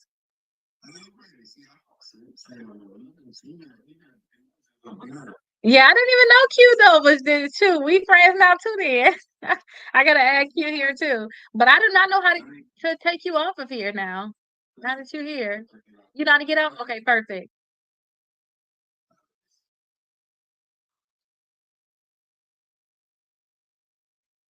Okay, perfect. There we go. Oh, y'all, that was scary. I didn't know what we was running up into with that, y'all. But that was good too, having them come on. And you know what? You know why that's really good? Because I always tell y'all what, get y'all 4 credit cards, 2 installment accounts. I always say that to y'all. Don't I? Y'all need 4 credit cards. Y'all passed the deadline for that too. Y'all passed the deadline. So we had that. We had somebody else come on that's already suing, that had some stuff going on. So that was good too. Yeah, that was a good example. That's how we all can learn from each other. Like literally. Okay. We can all learn from each other. Help me understand having more on report allows companies to trust you. Yeah, so like, yeah, think about it. Sometimes when I see people, some people to say, "Hey, kid, look at my credit reports. I can't get approved for anything." But when I look at it, they literally they got like they did something called a credit sweep, where sometimes these people and it's illegal. They'll put identity theft or something like that. If I can be honest, that's all it really is. It's like a little sneaky identity theft kind of thing that they do. They get all of your accounts removed, and then they'll remove anything that said identity theft a lot of times. That's what they do to do like a credit sweep. They'll get everything just like flushed and cleaned off your credit. Because don't forget, if you say identity theft, which I don't think we went over yet, but we're gonna go over because I have an identity theft letter for y'all. If y'all do that, they require to remove them accounts in 5 days. Okay, so they can go ahead and just flush your stuff, but they charge you a lot too because I had a few clients do this and then come to me. I'm like, I'm scared to help you, but they do this. They charge a lot because they putting themselves in danger. I don't know if y'all seen like it was another person that did credit, but she got in trouble for it, and I was like, I don't know, I want to help y'all and get in trouble, but then I realized the stuff that they were doing. It's like, yeah, y'all knew y'all would got in trouble, and then some people just be snitching. They can't just keep their mouth closed, you know. But I always tell people just make sure you got the 4 credit cards on there because now it give you history. Some people just have like a authorized user account on there. After they do a flush, they'll add an authorized user account on there. And if you look at it, that's something you gotta think about it too.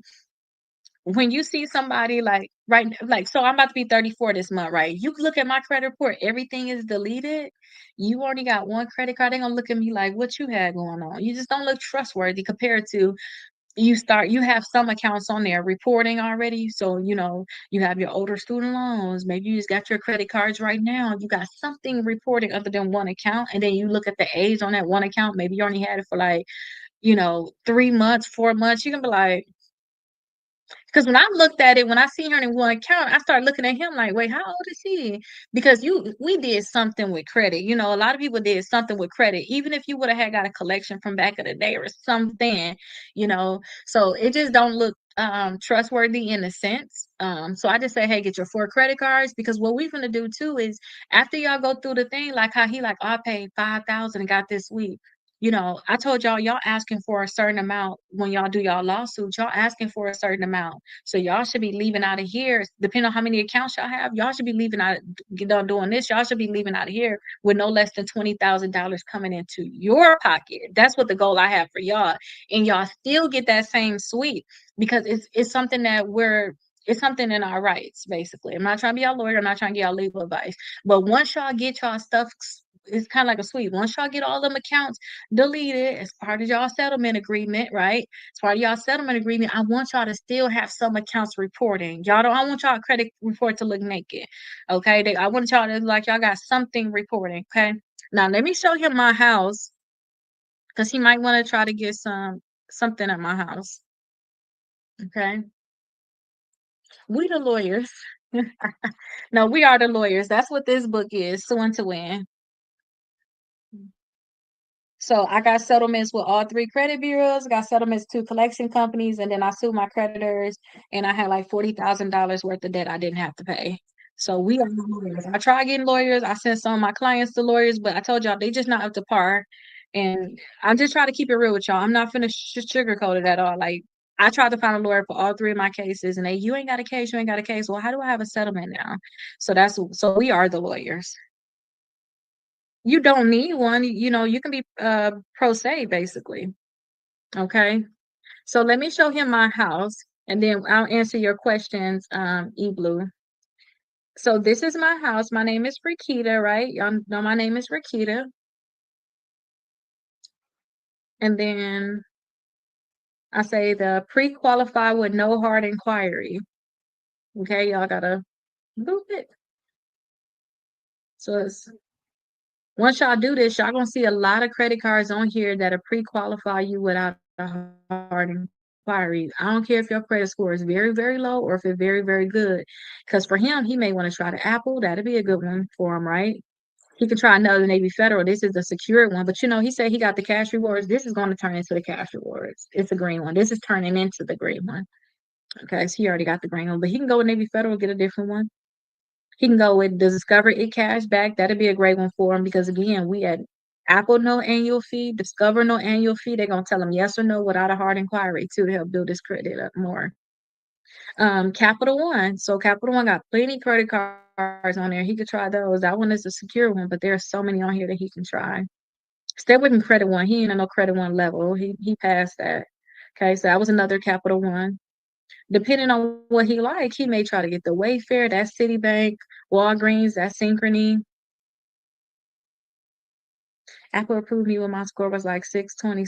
So Apple should give him a high credit. Yeah, I believe so too. But don't forget our high credit gonna also depend on our income. So depend on what he gonna say for his income. Oh, you Navy Federal graduated today. I'm happy for you. How long has it been? That is really good. And they gave me 2.5. Oh wow. Yes, I do love the Apple. I have Apple.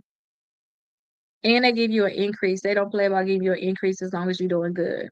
Now with him, oh, exactly 6 months. Let me screenshot that so I can make sure I show people that to make sure that they don't play and get it. Because some people are like, I don't want to pay the money, and then I'm like, girl, just get it. You got me so bad. Like, just get it. You need it. What else you gonna do? And then what they graduate you to the 2,000. You got $2,000 limit now. You currently doing okay? eBlue said he doing that pledge loan. Okay, you got the $2,000. That's it. Put $200 down on there. 6 months, you're gonna go to 2,000, and they gonna give your money back, the $200 back. So that's good. Now, if you drama, if you know that you don't want to use your credit, but you just want to have some credit cards that's gonna be reporting, then you can still do some of these, like the Tempur-Pedic. You can still do the Sealy. Oh, you put $500 down instead of 200. Bob's Discount Furniture. I wouldn't say do that one. You talking about Pumpkin, the one where he graduated? He talking about the Navy Federal, but y'all only have to put $200 down on it.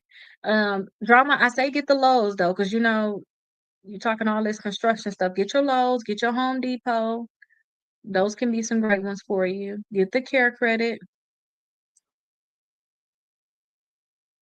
Yeah, so I'm gonna show you what he's talking about. Get your Home Depot, drama. But again, listen, these credit cards right here can pre-qualify you without a hard inquiry. So that's why I say try it, because it ain't gonna hurt you. They're not gonna give you a hard inquiry. They're gonna tell you yes or no on whether or not they're gonna give you the credit card. And if you say that you want to get the credit card, then you're gonna get a hard inquiry. So go down the list. Don't forget, come to my house. My name is Rakita, right? Come to my house. Pre-qualified, no hard inquiry, okay? And then see which ones you want. I usually tell people, for you, I say aim for three. Aim for three and keep them open forever. Okay, this is what you're gonna add your daughter to. I think you said you had a daughter.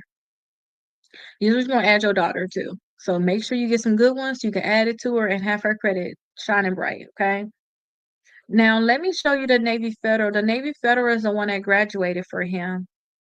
We got the Navy Federal. So here's a Navy Federal Secure right here, right? So Navy Federal. So Navy Federal Secure for $200. It will graduate to $2,000 in 6 months. Okay. So that's what this. He put $500 down, but you don't have to. You could just put $200 down, and just make sure that you don't have no late payments on it. Put it on auto pay.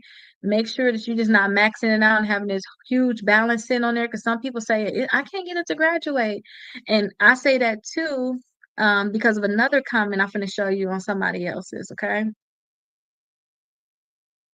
and then look somebody else too, and let me show y'all too where this stuff come from. Okay.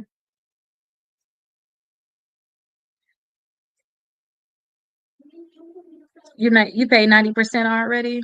Okay, so somebody said they got the Navy Federal and Reward Secure, and they did the pledge when they trying to rebuild their credit. That can help them a lot because this is an installment account. So I say I want y'all to have 4 credit cards, 2 installment accounts. This is what I just told Drummond. I was just on here and said, hey, do the pledge loan. So it's a lot of people too, they want the pledge loan to report, so they go ahead and just pay. So he said he maxed it out and paid it off before the statement date every month. Okay, good. But instead of statement date, y'all pay about a due date. Max it out and pay it off by the due date. Okay. But in his case, if you paying it off by the statement date anyway, you don't have no balance going over to the next month. So it ain't gonna make no difference for you because you don't have a statement balance from the previous month. I just don't want y'all to get caught up and y'all do it wrong. And then every month y'all paying interest. That's it. Yeah, so two pledge loan installments sounds safer. Yeah, so I like the pledge loan. I do like it. I actually did it too because, I heard people talking about it. So I'm like, let me try it. So it was easy. You just set it up. I think I did it over the phone. I called, told them to set them up. They said, hey, we're gonna take the money out of your account, and they set it up, and I just paid it. I just kept paying and paying and paying it. That's it. And I didn't need no installment accounts, nothing like that. So I didn't see no big credit difference. Wait, what you mean is no longer? Did I miss something? I'm gonna have to look into that. Elaborate on that, please. Cause what the heck? Why would they take that away?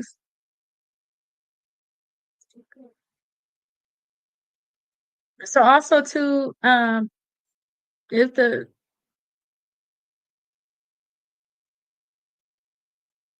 oh no, that's sad.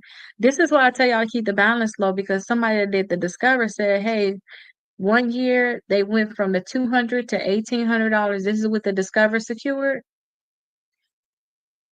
Oh, okay. Okay, I see. Okay. Yeah, so every this right here, I update my house every year in January. So I'll update my house soon. I'll be able to find out. Because I be finding a lot like what did I miss this past 6 months? Depending on when I recorded. Um, but they said you could do it sooner if you don't over draw your accounts and have high spends, plus keep your utilization lower than the 30%, and you're good to go. So my credit score is at a 691 now, and I filed bankruptcy chapter 7 11 months ago. Okay, good. You almost there. Do you have all of the credit that you need though? You got 4 credit cards, 2 installment accounts, and you've been working on deleting everything negative? Been watching your okay, perfect. I want to put some newer stuff on there though, which is what I'm kind of doing now. Okay, so that's everything really for this class. Y'all got questions? I'll answer them. We're gonna start our 9 o'clock class. Now, blueprint, I just wrote this one right here, and this is supposed to be within 6 months. So basically, in his, what I tell y'all is y'all have to have 4 credit cards, 2 installment accounts immediately. As soon as they discharge that thing that day, get them now, immediately. Get them fast, and then work to remove them accounts from your credit reports. If they don't remove the accounts, which is going to take y'all about 3 months, and the way I like to do it, they don't remove them in 3 months, turn around and sue all the companies. Okay? And y'all settlements and ask them to remove the accounts and give y'all some money. Can I schedule a call? So for all of my so I have a membership. So whoever is a part of my membership, I tell them you can schedule as many calls as you want to because I have a lot of members and then I'm in school right now. So I'm in school right now, then I'm doing this 3 hours a day. But if you become a part of my membership, which you can see in my house too, it'll say I can't say it up. Let me see.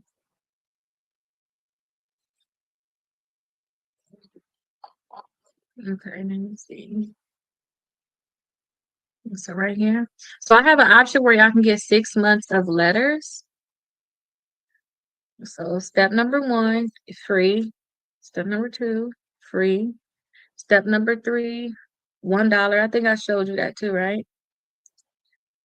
And then this right here is free too. And then you can say, hey, I want to join a membership, $29 per month. Okay. And then once you're in there, you already gonna have your letters getting made for you, which is good. And then you could be able to talk to me. Well, I'm a real estate broker. I don't necessarily go out and show people houses. Since I've been doing this last like my year of schooling, like since my last graduation and my brother passed away, I marked my real estate broker license as inactive, but I can open it up literally tomorrow. Not can open it up tomorrow, they close, but I can open it up Monday if I wanted to. But I'm still a real estate broker. So I'm not a realtor. I literally just connect. I connect people. And thank you so much. Yeah, I couldn't take it. So I was like, you know what? I need to just let me get through school. Let me just stay sane. You know, let me just get this stuff done. I got a brand new 50.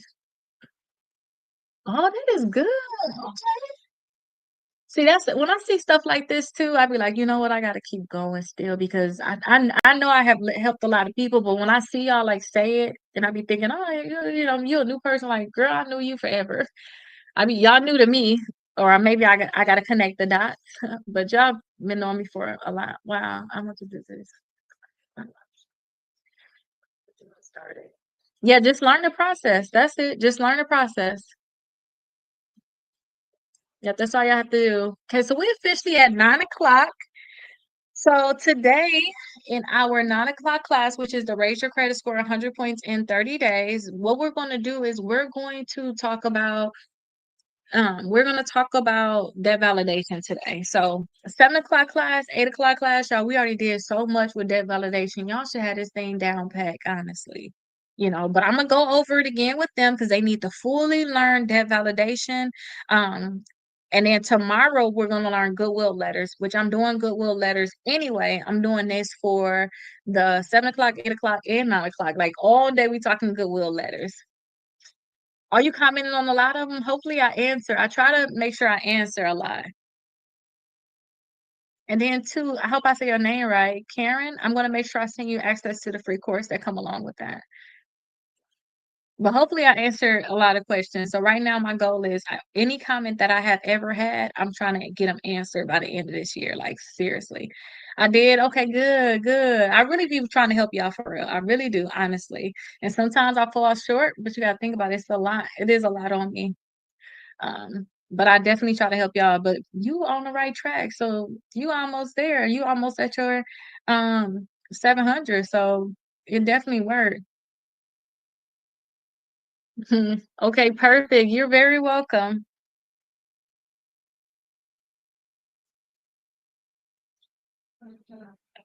I forgot I turned this down because of I couldn't hear that person. I was thinking about getting into real estate at my local college. Well, I never got into real estate at the college. And then what do you mean by any trade line? What does that mean when you say any trade line? All right, y'all, we're gonna wait 3 more minutes and then we're going to do this book here to raise your credit score 100 points in 30 days. I suggest y'all, if y'all don't have y'all books, yeah, get the package of all three. So get this one here, get this one here, and then also get this one. So it's a package of all three. It's like number 5. Do you teach how to do it? No, I don't. I honestly don't. But I think that I'm going to teach him more, especially when I go to law school, because y'all gonna be perfect. Y'all gonna be able to send all the clients to me, and then I can actually do it. I can actually do the suing part. I think, like when I get out of law school, I think I'm gonna do it at that point. Yeah. But what I usually do too, or a lot of people I have like a lot of connections with like real estate brokers, also a lot of mortgage lenders. What they usually do is they send them on to me, and then once they get the clients, once they get everything clean, they focus on just making sure that all those clients are good. Because you got to think about it, if you just send every lead that you have and they actually get their credit clean, and you can focus on just making sure that their loan is going through and all of that, or just making sure you get the leads and you just follow up on the people that's actually getting their credit done, then it'll be better. Because some people too, that's why I don't sell real estate. I just do the referral part of it. And then too, even when I become a lawyer, I'm not gonna do a lot of cases. I can't do cases for all states. You might, I'm gonna get people everywhere. I'm in Florida, but it's like people in Texas, Wisconsin, New York, New Jersey, all these different states. I can't actually help you get the house, but I can refer you out. So I have my connections. They just send them to me. I clean them up, and now with the method I have going on, it's a little bit extra complicated, but it gets good results. Hold on one second. They playing this game, and he's crying. Come here, come here, Joshua. What's wrong?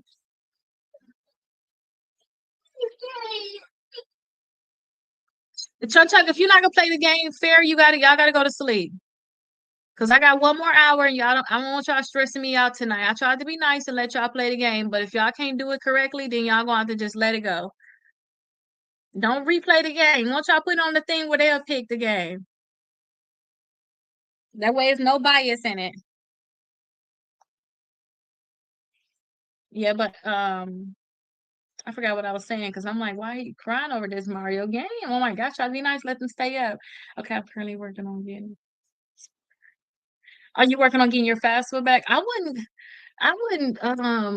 just wouldn't go to school for that though. My daughter is in high school, so they allow her to get her degree. So I said, okay, go ahead and go to school for that. But I don't know. I wouldn't go to school for that because you can just that's a lot of money if you go on that route. I would just go to one of the little, they got the little places you pay what $300 or something. Like it's really cheap. You just go there, take the class. They teach you everything you need to know, and then get under a good brokerage that'll teach you the ropes. To me, real estate is one of them hands-on things. It's literally one of them hands-on things. You're gonna be in school the whole time. You're gonna not gonna learn anything. That's like my teacher said, okay, yeah, you're gonna go to law school, Akita, and all this stuff, but you got to keep in mind you're gonna learn so much now while you're doing your own cases and how your business is set up, and you're helping so many people. When you go to law school, you're gonna be running circles around all these people because they're not gonna teach y'all anything really in there. They're gonna teach you like these words and stuff like that, the lingo, but they're not gonna teach you how to sell real estate. Like they, you know what I mean? I just I just feel like that. So yep, that's what I'm doing. I apply for a scholarship and they and for me at Coldwell. See, I like that. Okay, good. I like that. Like do that route. And even if y'all have to do a higher percentage, because you go off of percentages, if y'all gotta do a higher percentage, as long as they're gonna be helping you to close a lot of stuff, then go that route. I always knew though, if I could be honest, when I first started this, when I first started being a realtor, I started off of, I was the investor. I was buying properties. So I was buying properties. I never really wanted to be a realtor. I really didn't. It was just like, okay, I might as well be a realtor for my own deals because I'll be able to cut out the realtor fees. I can be able to go look at my own properties. I can do this, I can do that. But then when I started teaching everybody about credit, I kind of got sucked into it a little bit. Where it's like, okay, I can help y'all too. And then I was like, okay, let me help some people buy houses, which I did. I went through that, but I love to just send my people out. I ain't got time to learn all that, being it is, all this stuff, and then I can help around the whole United States. So right now, I only got my real estate broker license for Florida, which I only will still do referrals. But right now, I'm told, since my brother passed away, I said I can't. I got to focus on school because schooling is important. So like I said too, with this, when I become a lawyer and I can help everybody get actual paychecks while cleaning up their credit, that's gonna be way better. Because I once you get your money, you can use that for your down payment. Now your credit clean, you can use that money for your down payment. I can sell way more houses then, and we really need that more anyway. I think Keller Williams offer free classes. Yeah, a lot of them offer free classes, but they want you to stay with them. That's gonna be the key. Okay. All right, y'all. Let's get into this right here. So raise your credit scores 100 points in 30 days. Okay, this is gonna be very, very important. So we're actually getting through this. I hope that y'all really doing what y'all need to do though. Getting y'all disputes out, get 4 credit cards, get 2 installment accounts. Start working on paying out your credit cards. Tomorrow we're gonna talk about late payments. So we're gonna work on removing our late payments. Today we're gonna make sure that y'all keep these collections off y'all back. That's all we're focusing on. We're not focusing on with the debt validation. We're not talking about mainly round two. That's when debt validation come in. We sent out our letters already. That's round one.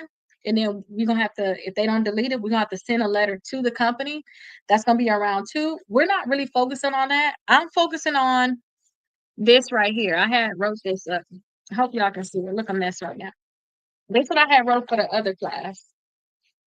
I'm focusing on y'all getting calls and texts and stuff in the mail or y'all emails. Then we got to send a letter to that collection company telling them, hey, send us all the information about this account. It's two things they're gonna do. Once y'all send out this letter, I'm gonna show y'all. It's whether they not gonna respond. If they don't respond, okay, let them not respond. That's fine. But they better not put in your credit report. or they're gonna send you some stuff, but it's not gonna be enough. They're gonna send you like an old statement or whatever. And then you got another letter that you need to send out to them, letting them know, hey, this is not enough. Don't contact me no more. This is not up to par. You better not put on my credit reports. Okay. So I'm gonna talk about these steps that I talked about. Okay. So I'm gonna talk about these steps. We're gonna do the letter together today. Okay. And then this letter is available in y'all course for free too. So this is available in the course for free, and this letter is available in the course for free. I already did this with class number 7 and 8, so y'all number 9 right now. So we're gonna do it together, okay? Now this is the thing when it come down to these collections, because I look at the collections in one easy way. Okay, we have certain rights. You know, they're not supposed to call us after 9 p.m. They can call us before 8 a.m. You know, if they call us, text us, email us, call, text, or send us something in the mail. I have to remember the fourth one. If they do any of these things to reach out to us, we have the right to ask them to send us documents about this account. Okay, y'all know the little innocent until proven guilty. That's how we think about these accounts. Stranger danger. We don't know you. We don't know it. Even if y'all see an account, you be like, oh, that do look like that one Capital One account. Okay, but guess what? Your Capital One account will be with Capital One. LVMV Funding, Midland, Enhanced Recovery Company, Absolute. These are some of the collection companies. You don't know them. You never got a contract from them. Okay. Now, this kind of sounded real like an attorney. I'm not trying to be y'all lawyer. I'm not trying to give y'all legal advice. We just talking. Okay. We're literally just talking. I'm just talking about stuff that I have learned, and y'all talking about stuff y'all have learned. Okay. That's it. Take what you want. I'm not trying to give y'all legal advice. But yeah, I never had a contract with these companies. Okay, so don't go in here. Oh, they do look familiar. Or no, no, no, no. So I'm going to show you a list of documents that they need to actually provide. If they don't provide it, then you need to say, hey, don't even contact. The letter already gonna say don't contact me at all. But this gonna stop them from putting on your credit reports. So all of the cleaning that we're doing right now with your credit, getting stuff deleted. Sometimes when you get a collection deleted from your credit reports, all they're gonna do is sell it to another company. So now you have to stop that new company from putting on your credit reports. You got to kind of hold them off, basically. Okay. And y'all know I talked to y'all about suing some. I told you I'm not gonna get too deep into it. But if they're violating your rights, you all, like I work with some attorneys, and one of the attorneys like, hey, if they calling you and you tell them to stop calling you, they continue to call you, that's an automatic lawsuit. Call me. I can do the case for you. It's cases that can be done for these different things. Okay. So this stuff happen all the time. So what I want to do is, now that we know if they call, text, email us, or they send us something in the mail, we need to send them a letter right away because we have 30 days to respond to them. Okay. We have 30 days to respond to them. If we don't respond to them in 30 days, they have the right to put on our credit reports. And we're not trying to get them no rights. Okay. They are unable to just put it on our credit reports. They have to reach out to us first. They have to. And they have to give us the time to be able to ask for information. Y'all probably got them letters in the mail where they'll say things like, hi, this is LVMV funding. We have a debt for you. You know, y'all probably got them letters in the mail letting know about the debts or whatnot. So we need to respond to them right away to make sure that they not putting on our credit reports. Now, before we get into this letter, I need to talk to y'all about them calling y'all. I need to talk to them about them texting y'all. Now, I have looked up a lot of cases where attorneys have sued. And I have seen that a lot of attorneys got a lot of success with having settlements. Don't forget, when y'all see settlements, y'all need to think about with the settlements, they got some money. I think they probably got some money, most likely for their client. This debt is probably taken away. Nobody even talking about this debt anymore. Like the debt is gone at this point. Okay, so those are things y'all need to think about. And this account ain't gonna, if it's only credit report, it's not gonna be anymore. Okay, so that's the things that y'all need to think about. So when I actually sued Midland, I asked for $8,000. I told them to delete the account, and I told them no longer try to sell his debt or give it to anybody else. Okay. So when it comes down to the text messages, I have seen attorneys say literally text back, I am not rendering payment. Okay, that means I'm not going to pay you. Like, don't ask me for money. And then at that point, they're not supposed to continue to ask for money. That's kind of harassing. I already told you I'm not paying.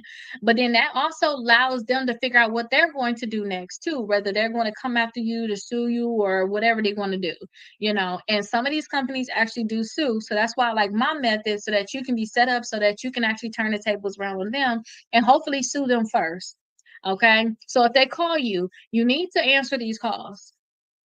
You need to answer these calls so you can know who it is that's calling you, who's trying to violate your rights. Okay, so you need to call. You need to answer the call. Now, don't get into, oh yeah, I did have a Capital One debt. No, no, no. They're gonna say, hi, is this Rakita? I'm gonna say, hey, who's calling? Don't be all professional, ready for them, and all this stuff. Who's calling? you know, they're gonna say, "Oh, I just need to know if you're you first before I talk to you." Like, okay, well, yeah, this is Rakita. What you want to talk about? They're gonna say, "Oh, this is LVMV funding. This is an attempt to collect the debt." At that point, you need to write down that this is LVMV funding. Okay, you need to write this down so you will know exactly who they are, and you'll know that they're actually calling you. Okay, because once they call you and they tell you who they are, you need to send them a letter certified, and we're gonna go over that now. But this is very, very important, y'all. Okay. So when they call, you need to ask information. Oh, so what debt are you referring to? What's the account number for this debt? How much you say I owe? Oh, okay. Well, you know what? I'm literally have my son in the bath right now. I'm gonna have to talk to you another time. Can you send me all the information about this debt? And can you not call me anymore? As simple as that. All of these calls should be recorded, so they should not be calling you at all. Okay, you need to stop them from calling you. Once you tell collection companies not to call you, they should not call us anymore. Once you say don't call me, they're not a creditor. Like, you got some money from Navy Federal or Apple, yeah, they can call you. You can't just tell them, don't call me no more. No, I'm going to call you back, ma'am, because you got the money from me. They're not a debt collector, don't have the right to call you. Okay, so y'all just need to know this stuff, because once I show you this letter, oh, thank you so much for that, G7. Once I show you this letter, y'all need to know to send this to them right away. So remember, I told y'all, ask for the name of the account, ask for the account number, and ask for the amount of the debt, just because you need to be able to know it, because sometimes these companies will put a different amount on your credit reports. They'll send you a letter with a different amount, so you need to be able to trip them up at any given time. The documents they show you say a different balance, so you need to be able to trip them up at any time.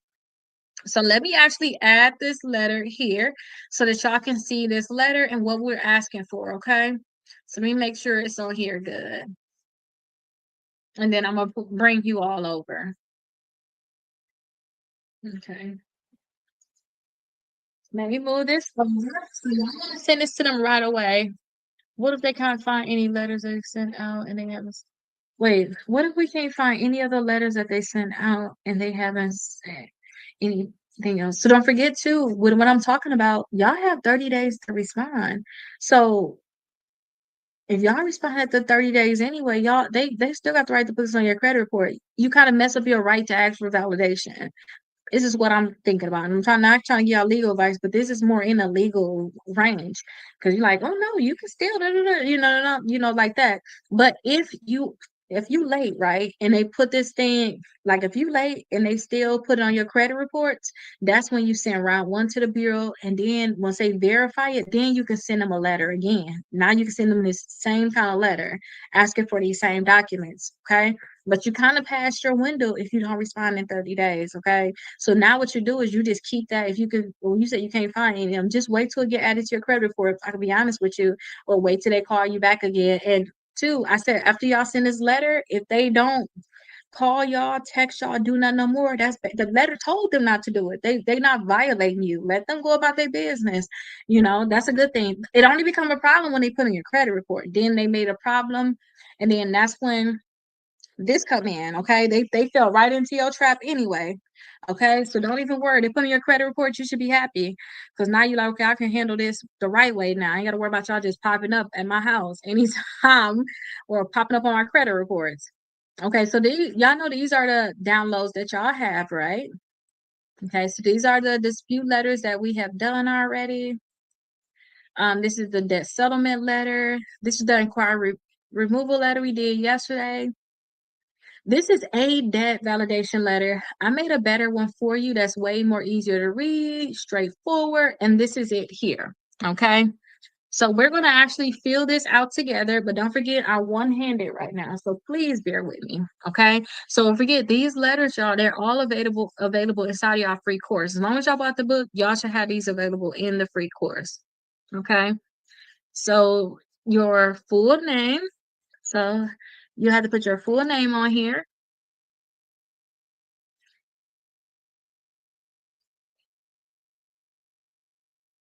Okay, so put your full name on here. And let me actually make this bigger too, because this is really small. Okay, perfect.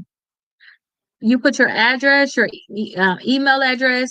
Now, listen, this is the key. Let me say this. They're mailing you stuff, put your address there. Regardless, put your address there. But if they're emailing you, maybe they said, hey, you Rakita, this is an attempt to collect the debt. And they emailed it to me, this letter telling me that, then I want to include my email address so they can't try to say, oh, I never got anything from you, that all this lies. So I put my email address there. I want to put my phone number there if they're calling and texting so they can look along with it. Okay. Other than that, y'all don't have to necessarily include this information. Y'all can take it off. Okay. So for our purposes, in my one hand, let's act like they're only calling and I mean they're only mailing us something. Okay. So I'm gonna copy this here, which is the old address that I have used because I only got one hand right now. And then I'm gonna paste it here. Okay. And then inserts today's date. When y'all create the letter, y'all want to mail it out as soon as possible. When they call you, you want to mail it out as soon as possible. Don't sit and wait. Okay. And then you want to put the debt collector's name and then their address. While you're on the phone, make sure you get their name. You can always Google their address. If they send you a letter in the mail, you're gonna have their address, okay? But I don't ask for their address over the phone. I go and look it up because I don't want to tip them off on anything at all. I just, what's your name? I can look you up. I can, I'll know. Okay. Now, this is what our letter is about. So the subject is debt validation request. So they need to cease all contact until they verify this account. So until they actually give us all of this information here, they need to cease all communication. Good evening. So they need to cease all of this communication here. Okay. They need to cease all of this communication. So, well, they need to give us all these documents, or they need to cease communication. Okay. So this is something that you need to change. So I am responding to your recent. Was it a phone call? Was it a text message? Was it an email? Was it a letter? Okay. So you need to change this. In our case, what we said we was gonna do a letter, right? So let's just delete this part. Letter regarding the alleged debt you claim that I owe. Okay. Keep all of this stuff right here the same. Now, let me talk about some of the stuff that they need to provide. So, for one thing, this is a collection company. So, we need to know the original creditor's name and the full account number, none of that asterisk or whatever they covering up, putting X's over account numbers. No, we need the full account number, all the digits, okay?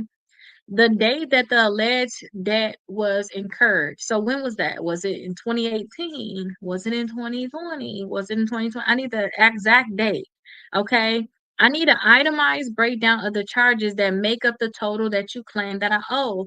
So inside the other class, in class number 7 and 8, when we were actually doing this workbook right here, when I went over debt validation, y'all know I always have something going on because I have a lot of clients. I was telling y'all about a client where she actually had a company say, hey, we're about to sue you, right? And these are numbers that they're false because I don't want to give up her actual information, but it's still, you'll get the point. They sent her a letter saying she owed $5,100. We about to sue you, right? So I said, hey, send him one of these letters. So she had a personal one. She sent it out to him, and they sent her back some documents because what they was trying to do was they was trying to provide an itemized breakdown. Why in the breakdown it say she actually owed $5,600? Those numbers don't add up. The account numbers don't add up. The balances don't add up. You can, that can show you that, hey, you don't have the correct information. And then, too, I'm going to tell them about a contract and all that. But you don't have the correct information. You need to stop talking to me about this debt. Because you can't put on the paper saying it's 5,100, then the document say 5,600, because now I don't trust you at all. And you may think, well, at least they said you owe less. No, no, no, no. The documents need to fully match because I need to an itemized breakdown other charges that make up the total that you claim that I owe. I owe 5,100. I better see down to a penny how I went from zero to the $5,100, or I call it BS. Okay, a copy of the original contract or agreement bearing my signature. Let me show you the top for a second. So this is all it is right here. And don't forget, y'all have this available inside y'all course. Okay, if y'all buy any of the books down below, y'all literally get a course with this documents plus all the other documents. Okay, and that way, some of y'all like probably screenshotting and stuff like that. Y'all can literally just plug and play, like just plug your information in, like I'm doing now on this one, plus all the other dispute letters. And if you can't afford that much, it's a $17 or $16 book in there. Just get the $16 book. You'll still be in the course. Okay. So let me show you too. So a copy of the original signed contract. So you should see them like down here. You should see it down here. I do suggest y'all get the bundle number 5 to have all 3 books, but if it's a financial thing, because I can understand that, then just get the cheapest book in there. Just get the cheapest one. You're gonna get inside get the cheapest credit book, should I say, in here. Then you'll be able to get inside the course. Okay. So you need a copy of the original signed contract or just the original contract in general, because y'all know we're doing everything online. So now the judges are saying it don't need to be signed because we're doing so much stuff digital or whatever, right? Okay. A copy of a bill or the invoice from the original creditor show that I owe this amount. So, okay, you got the documents, you say that this is the breakdown, but where is the bill or what invoice? That's why they try to send you like the last statement from your creditor showing that you owe that amount, but that's not going to be enough. Okay, you need the itemized breakdown too. And then proof that they are licensed to collect in your state. So they need to actually be licensed to actually collect in your state. Some of these companies got in trouble, so now they can't even collect in certain states. But that don't mean that they're gonna stop. Okay.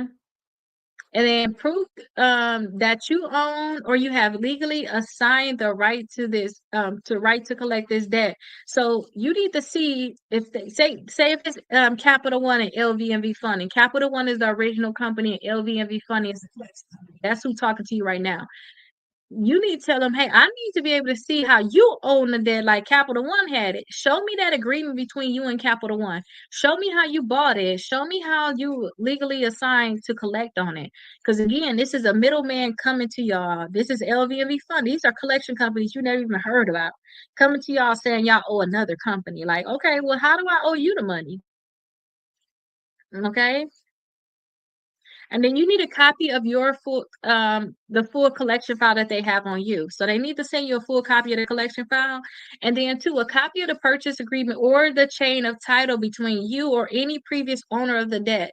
So when y'all start asking for stuff like that, y'all are gonna find that yes, LVMV Funding owned the debt now, but before them, ERC had it. They sold it to LVMV Funding, and then ERC bought it from Midland. And Midland bought it from Absolute. So all these collection companies owned it after Capital One. And then now they're coming to try to collect it from you. Okay. So that's why you need to be able to see that chain of title so that you can see. It's kind of like a car. You know, a car can have multiple owners.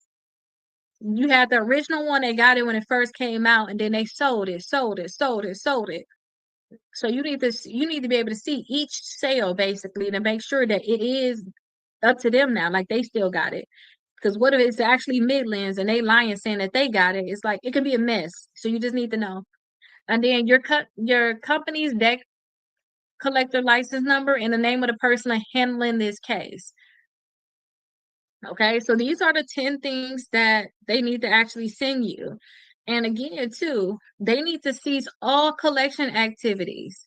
Okay, that includes phone calls, text message, and emails. I also demand that you do not report this debt to any credit bureau until proper validation is completed. That's the key part. I don't want y'all calling me no more. I don't want y'all texting me no more. I don't want y'all emailing me. I don't even want y'all mailing me anything no more until you provide the proper validation. I don't even want y'all putting this on my credit report. If this debt is already being reported, please notify the bureaus that it is being disputed. Okay, put your name down here at the bottom. So what we'll do is we'll go ahead and copy our name and put it at the bottom. Now, only thing that we missing on here is we missing the name of the collector and the address. But other than that, y'all, you mail this thing out certified and don't overthink it. And anytime y'all get a letter in the mail, excuse me, anytime y'all get a letter in the mail, they call y'all, they text y'all or whatever, I suggest y'all send this thing on out, okay? And don't forget, y'all have this inside y'all have that inside y'all free course when y'all buy the books, okay? So I suggest y'all do get all three of them. Like I said, we're doing this one right now. This we're doing in the class. I suggest y'all go ahead and get all three of them. So I suggest y'all get all three of them. And then once y'all do this, y'all gonna get access to the course. And then right here, when y'all get y'all books, y'all gonna see that y'all also have that QR code right here. So you see that? Like you got the QR code right there. So you can scan that and get signed the course. All you need to do is put your email address in. Okay, so what do you mean they told you that they don't know you? They don't think you who you are. The credit bureau said that. Were you saying a collection company? Usually the credit bureaus will say that. Okay, let me see if we got any questions over here too. So we basically done with today. I told y'all everything. If y'all ever get that letter in the mail with them, or they call y'all, they text y'all, they emailing y'all, send this letter out, certified mail right here, and you track it. They got 30 days to respond. Okay. They got 30 days to respond, and then we have a follow-up letter inside the course that you all can use. If they continue to try to think that they're gonna put this on your credit report. So let me see. Miss Rakita, can I schedule a call next week if possible to go over the goodwill letters and the disputes? Yes, yes, we can schedule it. So anytime y'all can go to my house.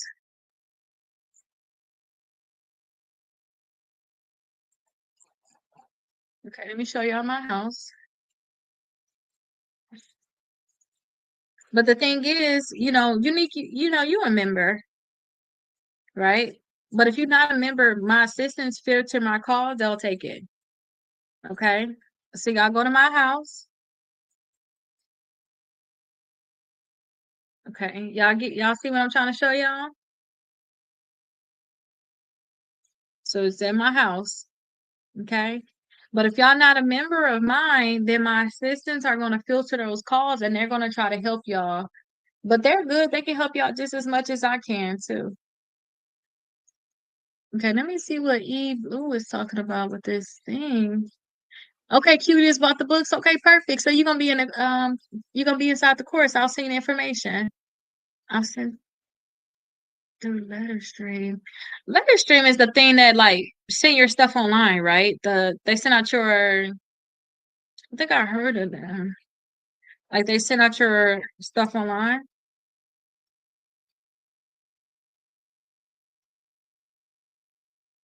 Yeah, because I remember I used to with my software, they was like, "Oh, you can actually automate your mailing." I don't do none of that honestly, because I just can't track nothing. Like I don't know what happened, what you put on the thing, And trust me, y'all, there's certain things I just can't say.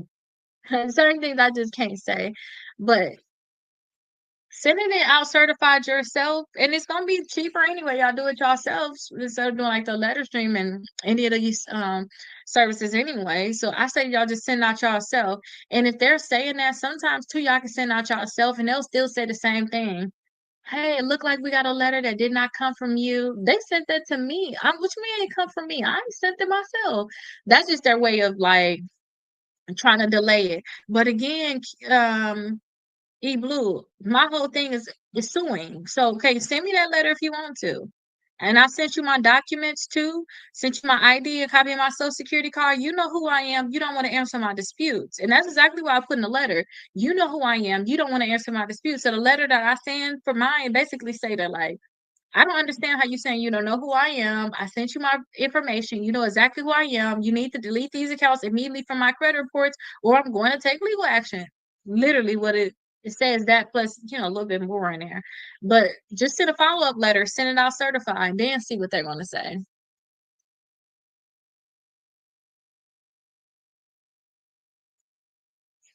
I'm excited. I didn't mean to hit the emoji. This information is so good. Yeah, they definitely stalling. Yeah, but don't. But that's okay because it falls in our favor. Don't forget too, y'all. I am going to law school for a reason.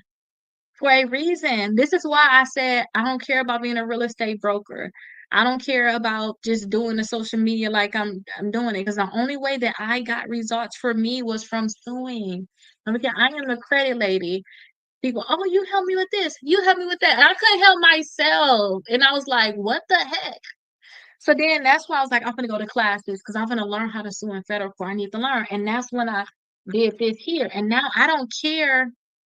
No, I don't care about a lot of stuff no more. I don't care anyway. We gonna end up like this. You're gonna do what I want you to do because they're not gonna fix your accounts. We're gonna be honest. They're not gonna fix your accounts. So this is just where I'm at with it. So if they want to act like they don't know who I am, okay, well, I sent it out certified. I got all the documents that I sent to you. I'm gonna send you another letter. This time I'm sending certified again. I'm gonna say, hey, you acting like you don't know who I am. I sent you all the documents. You need to process my disputes immediately, and you only got 30 days. If you don't do it, then I'm gonna assume that you're willingly violating my rights, and I'm going to take you to court, and I'm going to sue you. That's literally, what I'm gonna do. So if you already did that, then you need to actually do what you said you was gonna do. You gotta actually sue them. But you did say you want to sue. So what have you done so far? Because you said you already did that. And then who's saying it? Don't forget all bureaus don't say it. Which credit bureau saying this? Because all of them don't say it. Usually be one of them saying it, you know. And you read my book already? So like which credit bureaus said it? And then did you read the book already? Experian and TransUnion saying it.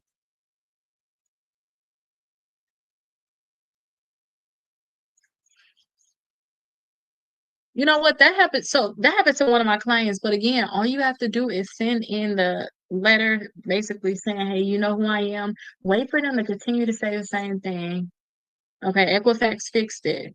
Okay, wait for them to continue to say the same thing. And then not trying to be a lawyer, I'm not trying to give you legal advice, but you need to practice what you preach. Like, if you say you're going to do that, then you need to handle your business with it.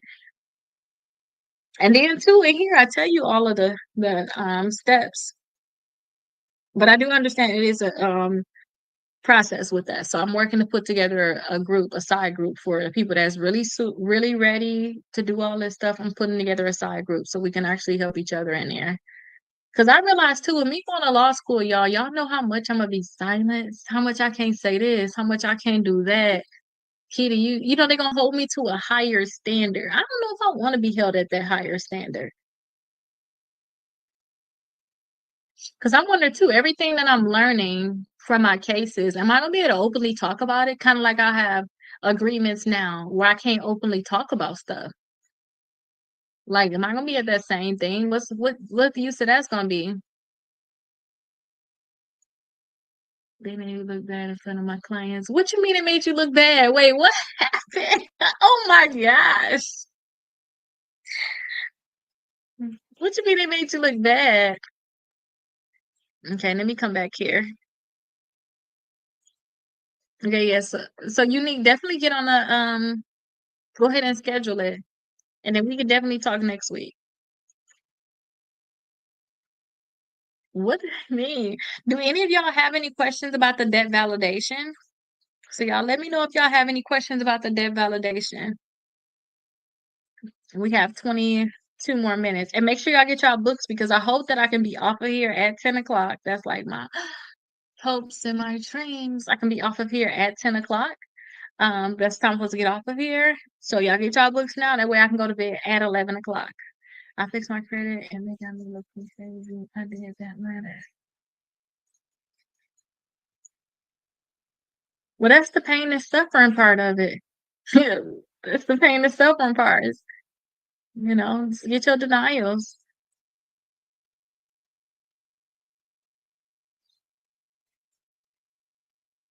Yeah, I think it's just about not having any type of emotions behind it too.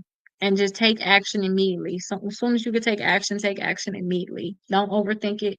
Don't care about certain things. Just take your action immediately. Oh, in general, you say you never sued, so you like, Keita, you are speaking so foreign to me. Is that what you're saying? Like, I have never sued. I don't know what to do. So Kiana, so all of the steps are in here. All of the steps are in here. So hopefully next week I'll come with some good news, y'all. So I can be able to help y'all with y'all documents. That's what I want to do. I'm trying to figure out how I can help y'all with y'all documents. Like you like, how can I sue? Same way I'm like, oh, do this dispute letter, mail this off. I can be like, hey, here's your complaint. Mm, Go file this at your local courthouse, you know. But all the stuff is in the book. Is a lawyer in there? See, that's the thing, E Blue. The lawyers ain't Lauren. They're not Lauren. They are not doing what they need to do. They're gonna say, you don't have a case or we can't help you. We don't do those type of cases, and then you're gonna be stuck. So what's the cost to sue? So that's why we that's why I said we gotta sue ourselves. But I still suggest get the book, read it first. That way, if you read it, then you be like, okay, Keita, this is the stage I'm in. I need to do this, or I need to do that. Kind of like how you have to learn how to sue. I mean, not sue, you have to learn how to do disputes. Okay, I got to send this letter to the credit bureaus. Then I got to send this letter to the companies. Okay, if they say this, I got to do this. Da, da, da, da, da. All of the steps are in there. Well, not if you never, well, you said you already sent that letter out. Well, if I was in your thing, I would send out a demand letter. I would send a demand letter to Experian and TransUnion, letting them know, hey, they need to delete these accounts immediately. Give me $11,000. If they don't, I'm basically gonna take them to court. Just like that woman, I can't be mean sometimes, so I'm gonna accept it. No, I'm not mean. I'm really sweet. I just don't like to be cross. When I get cross, I get so mean. And it's only because I've been played so many times and I'm so nice.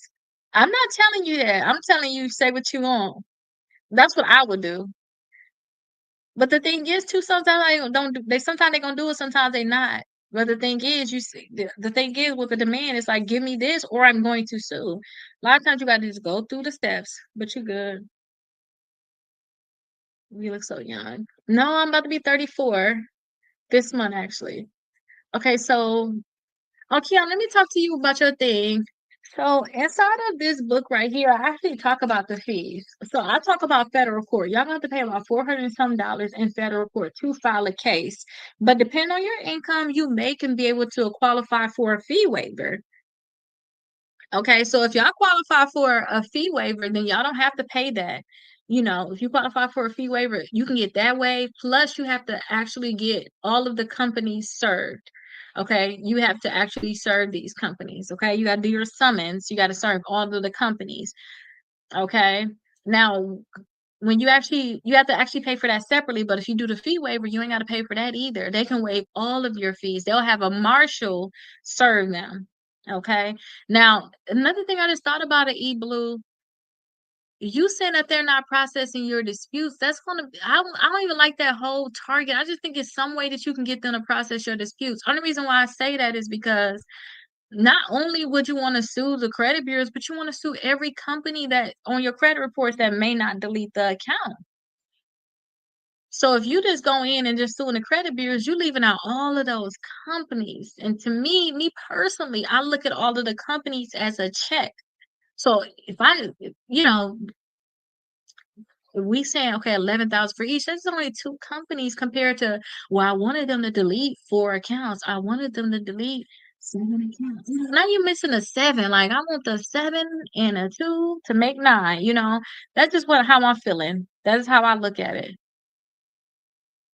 It sounds simpler. It sounds simply me saying it.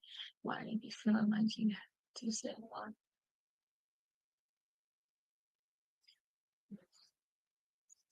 I'm on a demand letter.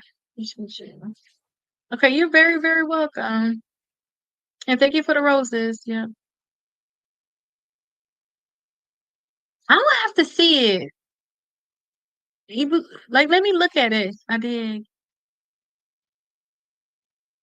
Oh, you got the extra book today? Okay, perfect, perfect. Because I'm like, I gotta talk to her and see if she got it. So what happened was I put it on there where it's a promotion. When you buy 2 of the books, you're gonna get this third one for free. But honestly, I'm not even gonna blame it on my daughter or myself. I'm not gonna blame it. It wasn't put in there. We had a miscommunication thing. Because I ended up expanding it. It was supposed to only go into the first, but I said, hey, I'll do it into the third. So a lot of people did it after that time, and it was like 21 people forgot to mail this, so I had to mail all that stuff separately. So yeah, that's kind of how that worked. But hopefully everybody get their extra book, and I'm happy that you got yours today. So you're very, very welcome. And this is the one we're talking about right now. So please make sure that you read this book, okay? So it's 1 on Experian and 4 on TransUnion. See, I want you to add all of them in there. You didn't get your pen? Oh, no, no, no. Did you? So with the 2 book bundle, you got the 2 book bundle, right? And then you got this one for free?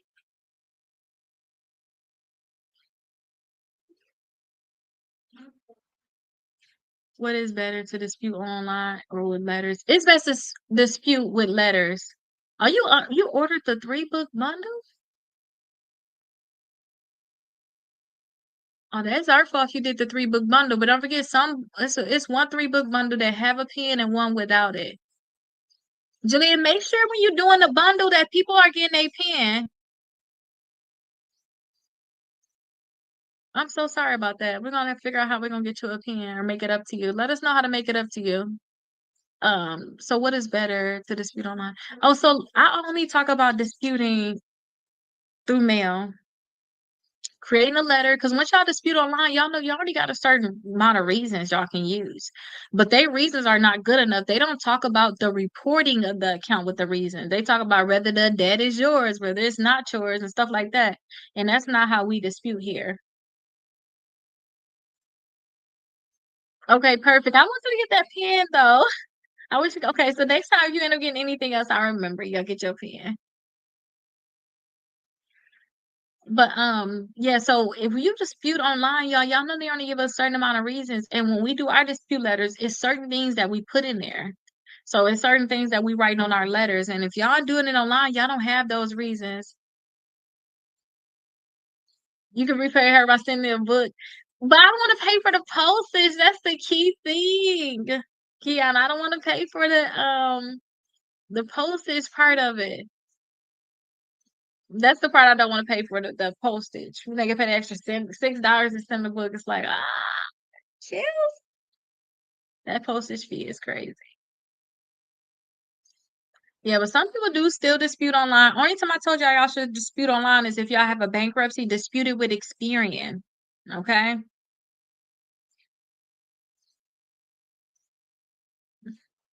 Okay, Kiana. So I came up with a solution. If I send you a book, it got to be the slow mail. Slow mail. Um, See, yeah, she's saying it too. Right after I said, I'm like, I feel like I need to send this woman a book, and here you go, sew it into her. Okay, you ain't have to tell me. I feel bad. I'm like, I need to send this to her, but it's going to be the slow mail though, like where I can pay the cheaper amount. What's that media? And tell me which one you want. Yeah, tell me which one you want.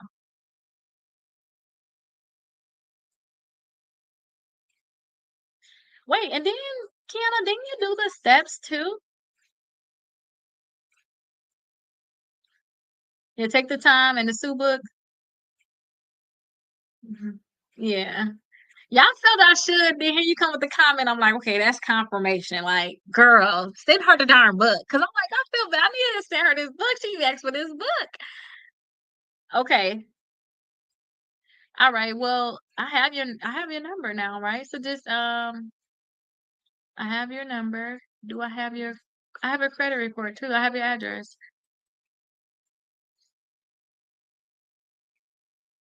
Oh, you was telling her to sew into me,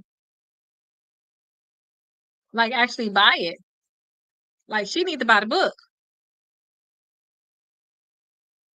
If we get the book bundle, do we still need to go to the Oh, I see. Okay, because I'm like, I feel bad. Like I need to just go ahead and send her this book. Yeah, but I think she really need the book though. We had a conversation. She really do need the book. I'm gonna go ahead and give her the book because I think she gonna really make use of it, you know?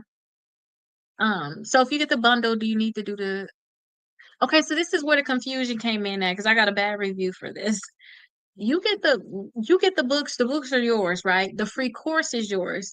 The only time that you all will have to do those steps is if you want me to create 6 months of letters for you. You know, I'm like, oh, create these letters to work to get the accounts deleted. When you actually want those, that's when you just do the steps, which is basically in your reports, because you got to do that anyway. That's all the steps really is. You got to do that to actually get your reports. Okay. So that's what that is there. You do those steps to be able to actually get your reports. I mean, you do those steps. You got to get your reports anyway. You do those steps for 6 months of letters. You gonna have the course. You're gonna have the letters to do it yourself. But I mean, me filling them in because when I do them for you, they're gonna be ready to mail. You can mail them out right now. It's not gonna be anything else. I can actually mail them out for you right now. So that's what that's gonna be. Yeah. So some people like that. They just get them done already. They just go ahead and mail them out. You ain't got to figure out what's this, what's that, or how I'm doing this, how I'm doing that. You don't have to figure none of that out. You're going to get them. It's going to stay around 1, 2, 3, 4, 5, 6. You just mail them out every 35 days.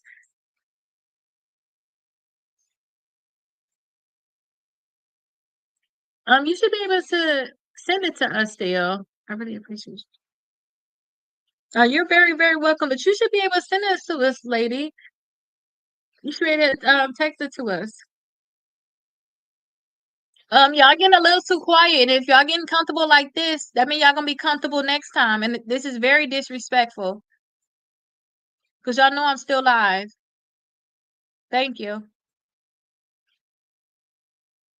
Yeah, don't you I haven't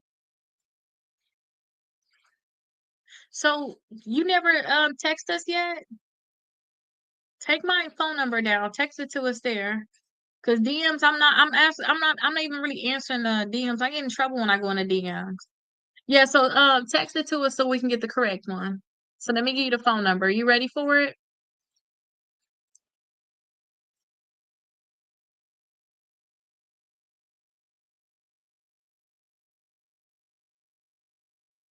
Okay, 407-374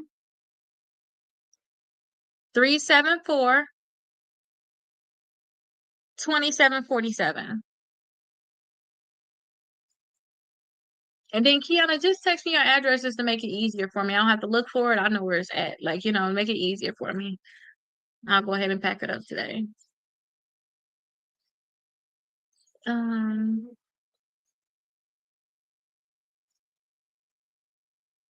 so 407-374-2747. And then Kiana, you should still have our number. Just send us information. Okay, perfect. That'll make it easier for me to do it.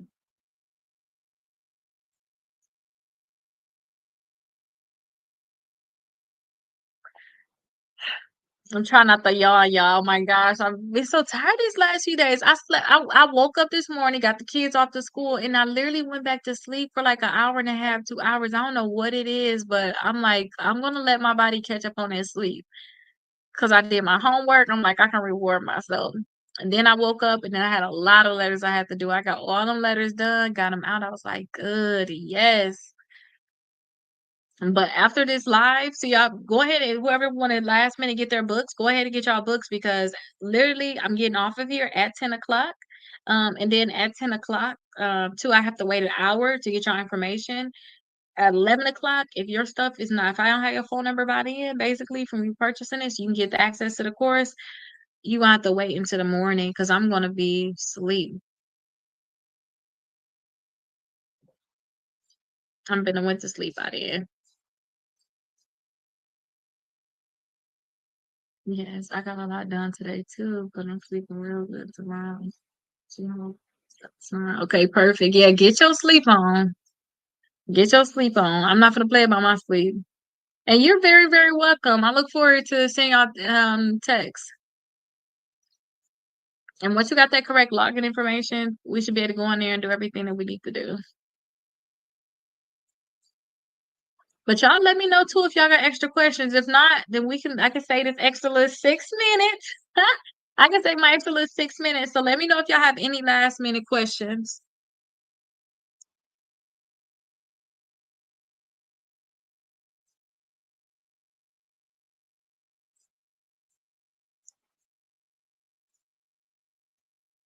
Okay, perfect. I don't know if I want to be president, y'all. I'm gonna be like, saying the wrong thing.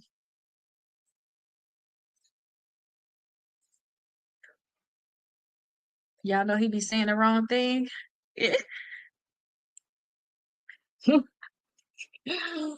Y'all think he say the wrong thing. They gonna have to put me in some type of artificial intelligence or something. Do we need to send additional contact information for sure? No, not if you go, if you do the steps, that's all you got to do because we're gonna have your contact information anyway when you do the application. We're gonna have all your contact information. How do you go straight to the 20 membership? You can go straight to it, like without having to do the steps. But the thing is, you got to pay $100, and then you can come in. When you could just do the steps, and it would just be free to come in. You just have to pay $29. Okay, so that's right at my house. You'll go to my house, and then you remember my house, Tiffany. When you go to my house, you'll see it like right there. Just go, you'll see it. Yes, you just pay that. But don't forget, even if you wanted to come to the house and you got to get your report, you got to do all those steps anyway to get your reports and stuff like that, you know. So you might as well just go. It's like something I'm doing for y'all, basically. So you might as well. It's like, why pay the extra when you got to go do them steps anyway? You know, if you want us to send out letters for you, there's no offense in it. Oh, that's so nice.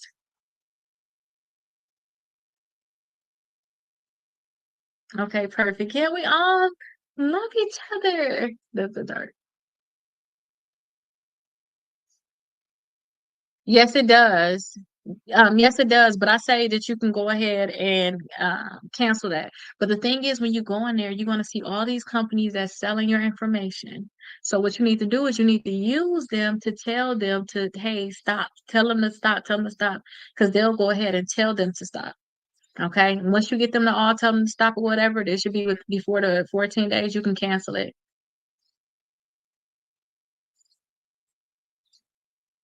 Oh, really? Everybody like, I remember you from here.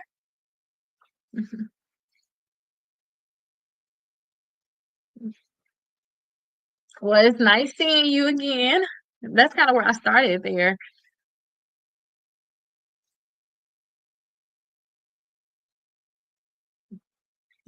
Well, no, that ain't gonna matter. After the 14 days, you can cancel that. I wouldn't say you need that, but if anything, then the identity IQ, that's one you should keep.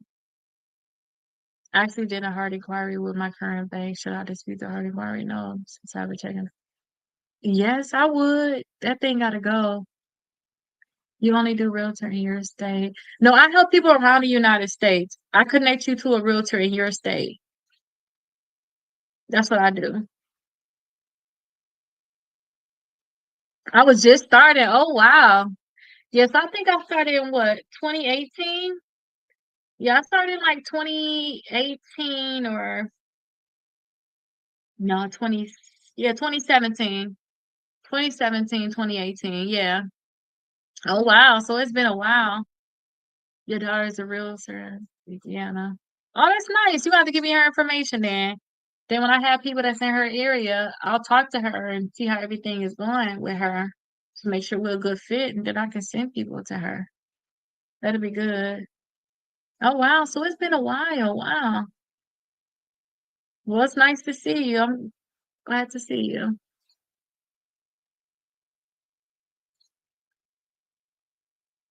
Oh, what? So y'all been knowing me then. I be thinking y'all be like when I be on here and stuff, I be thinking y'all don't know who I am and stuff like that. But y'all know y'all look at somebody so much, y'all really know more about 'em. Y'all know my mannerisms, how I move, how I may mess with my hair, how I might be, y'all know all these little things, how I talk, and y'all know so much too, especially when you watch somebody. When I be watching certain people, I be thinking I know everything about them. So yes, I'm going to be on live every single day from 7 p.m. to 10 p.m. Eastern Standard Time every single day. So we got to do this book right here. So we still in our 20s for this book. We got to get to day 75, which is going to end December 31st. That's why I'm saying we got to go into the new year at least up 180 points. That's what the goal is, right? So we're gonna be doing this workbook right here. Yes, the class every single day. Like I can't like literally every single day locked in. This is like and then this one too. We gotta do 9 o'clock. Yeah, because we got 75 days. We gotta do it over the weekend. If y'all give me the weekend off, I ain't gonna make it. I gotta go straight or I'm gonna fall off. Yeah, so it's over the weekend. I didn't know, so I'll be here on the weekends too. Yes, yes, you gonna be missing 2 days over the weekends every time then. So yes, I'm here over the weekend too. Yep. So I'm gonna start here tomorrow at 7 p.m. Eastern Standard Time. I'll be right here live. Yes, Tiffany, that was a good one then. What time does the class start? So this one right here is at 7 o'clock Eastern Standard Time, and then I repeat that information for 8 o'clock. But if you know that you're gonna be staying for this class right here, you might as well do the 8 o'clock here so you can learn a lot about this credit in general, whatever we're talking about on this day. And then you can do the stuff that's gonna really move your credit on here. I'm not saying that this won't move your credit, but this is slower than this here. This is like every single day. Y'all see how we finna go into goodwill letters. We finna send those out now. They just now get into goodwill letters. They in their 20s. Y'all on what day 6, 7, or 8? Something y'all already getting into goodwill letters. Okay, so I say do the 7 o'clock Eastern Standard Time and then stay for the 9 o'clock. That's what I say. Yes, but don't forget too, y'all. When y'all have access to the course, y'all can be able to get it. So y'all be able to rewatch it. Y'all ain't gonna miss anything. But y'all, we passed the 10 p.m. I swear I'm about to get off of here. Now I'm like, we can stay. We can stay. But I'll definitely talk to y'all tomorrow at 7 p.m. Eastern Standard Time. I hope that y'all have a great night. Get y'all some extra rest. I'm gonna try to get me some extra rest. Oh, thank you so much. Wait till you see how much it's gonna change your life. Before the summertime, you're gonna be lit, turned up. You're gonna be all set. But I'll see you all tomorrow at 7 p.m. Eastern Standard Time. So I hope y'all have a great night, okay? Bye bye, everybody. Okay, perfect. So, yeah, I will see y'all later too. So I will see y'all again 7 p.m. Eastern Standard Time tomorrow. I am live on the weekends. I am. We got to get these books done, y'all. Like I'm dedicating myself to get these books done because I know once I go to law school, because I'm getting wore out now. I can't. I know I'm not gonna be able to do this when I go to law school. I already know. So I'm not being wore out now. At least y'all have all the content. Now, something I didn't tell y'all too on my website. I don't know if y'all see in the description, but I have all the credit books on my website for $10 each. So I have them available on my website for $10 each. I just ask that y'all leave a review, and then also y'all can get the 3 book bundle, which is on TikTok is usually like 50 some dollars.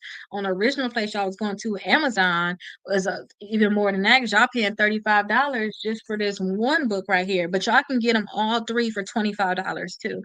So please make sure y'all go there. It's basically all things Rakita.myshopify.com, I believe. But I have it inside of the description. So y'all go ahead and use that. Let me know if y'all have any questions, and I will see y'all tomorrow. So get it before the sale ends. So I'm ending it on Sunday. Okay. So go ahead and get it by Sunday, and I'll see you all tomorrow, 7 p.m. Eastern Standard Time. Have a great night.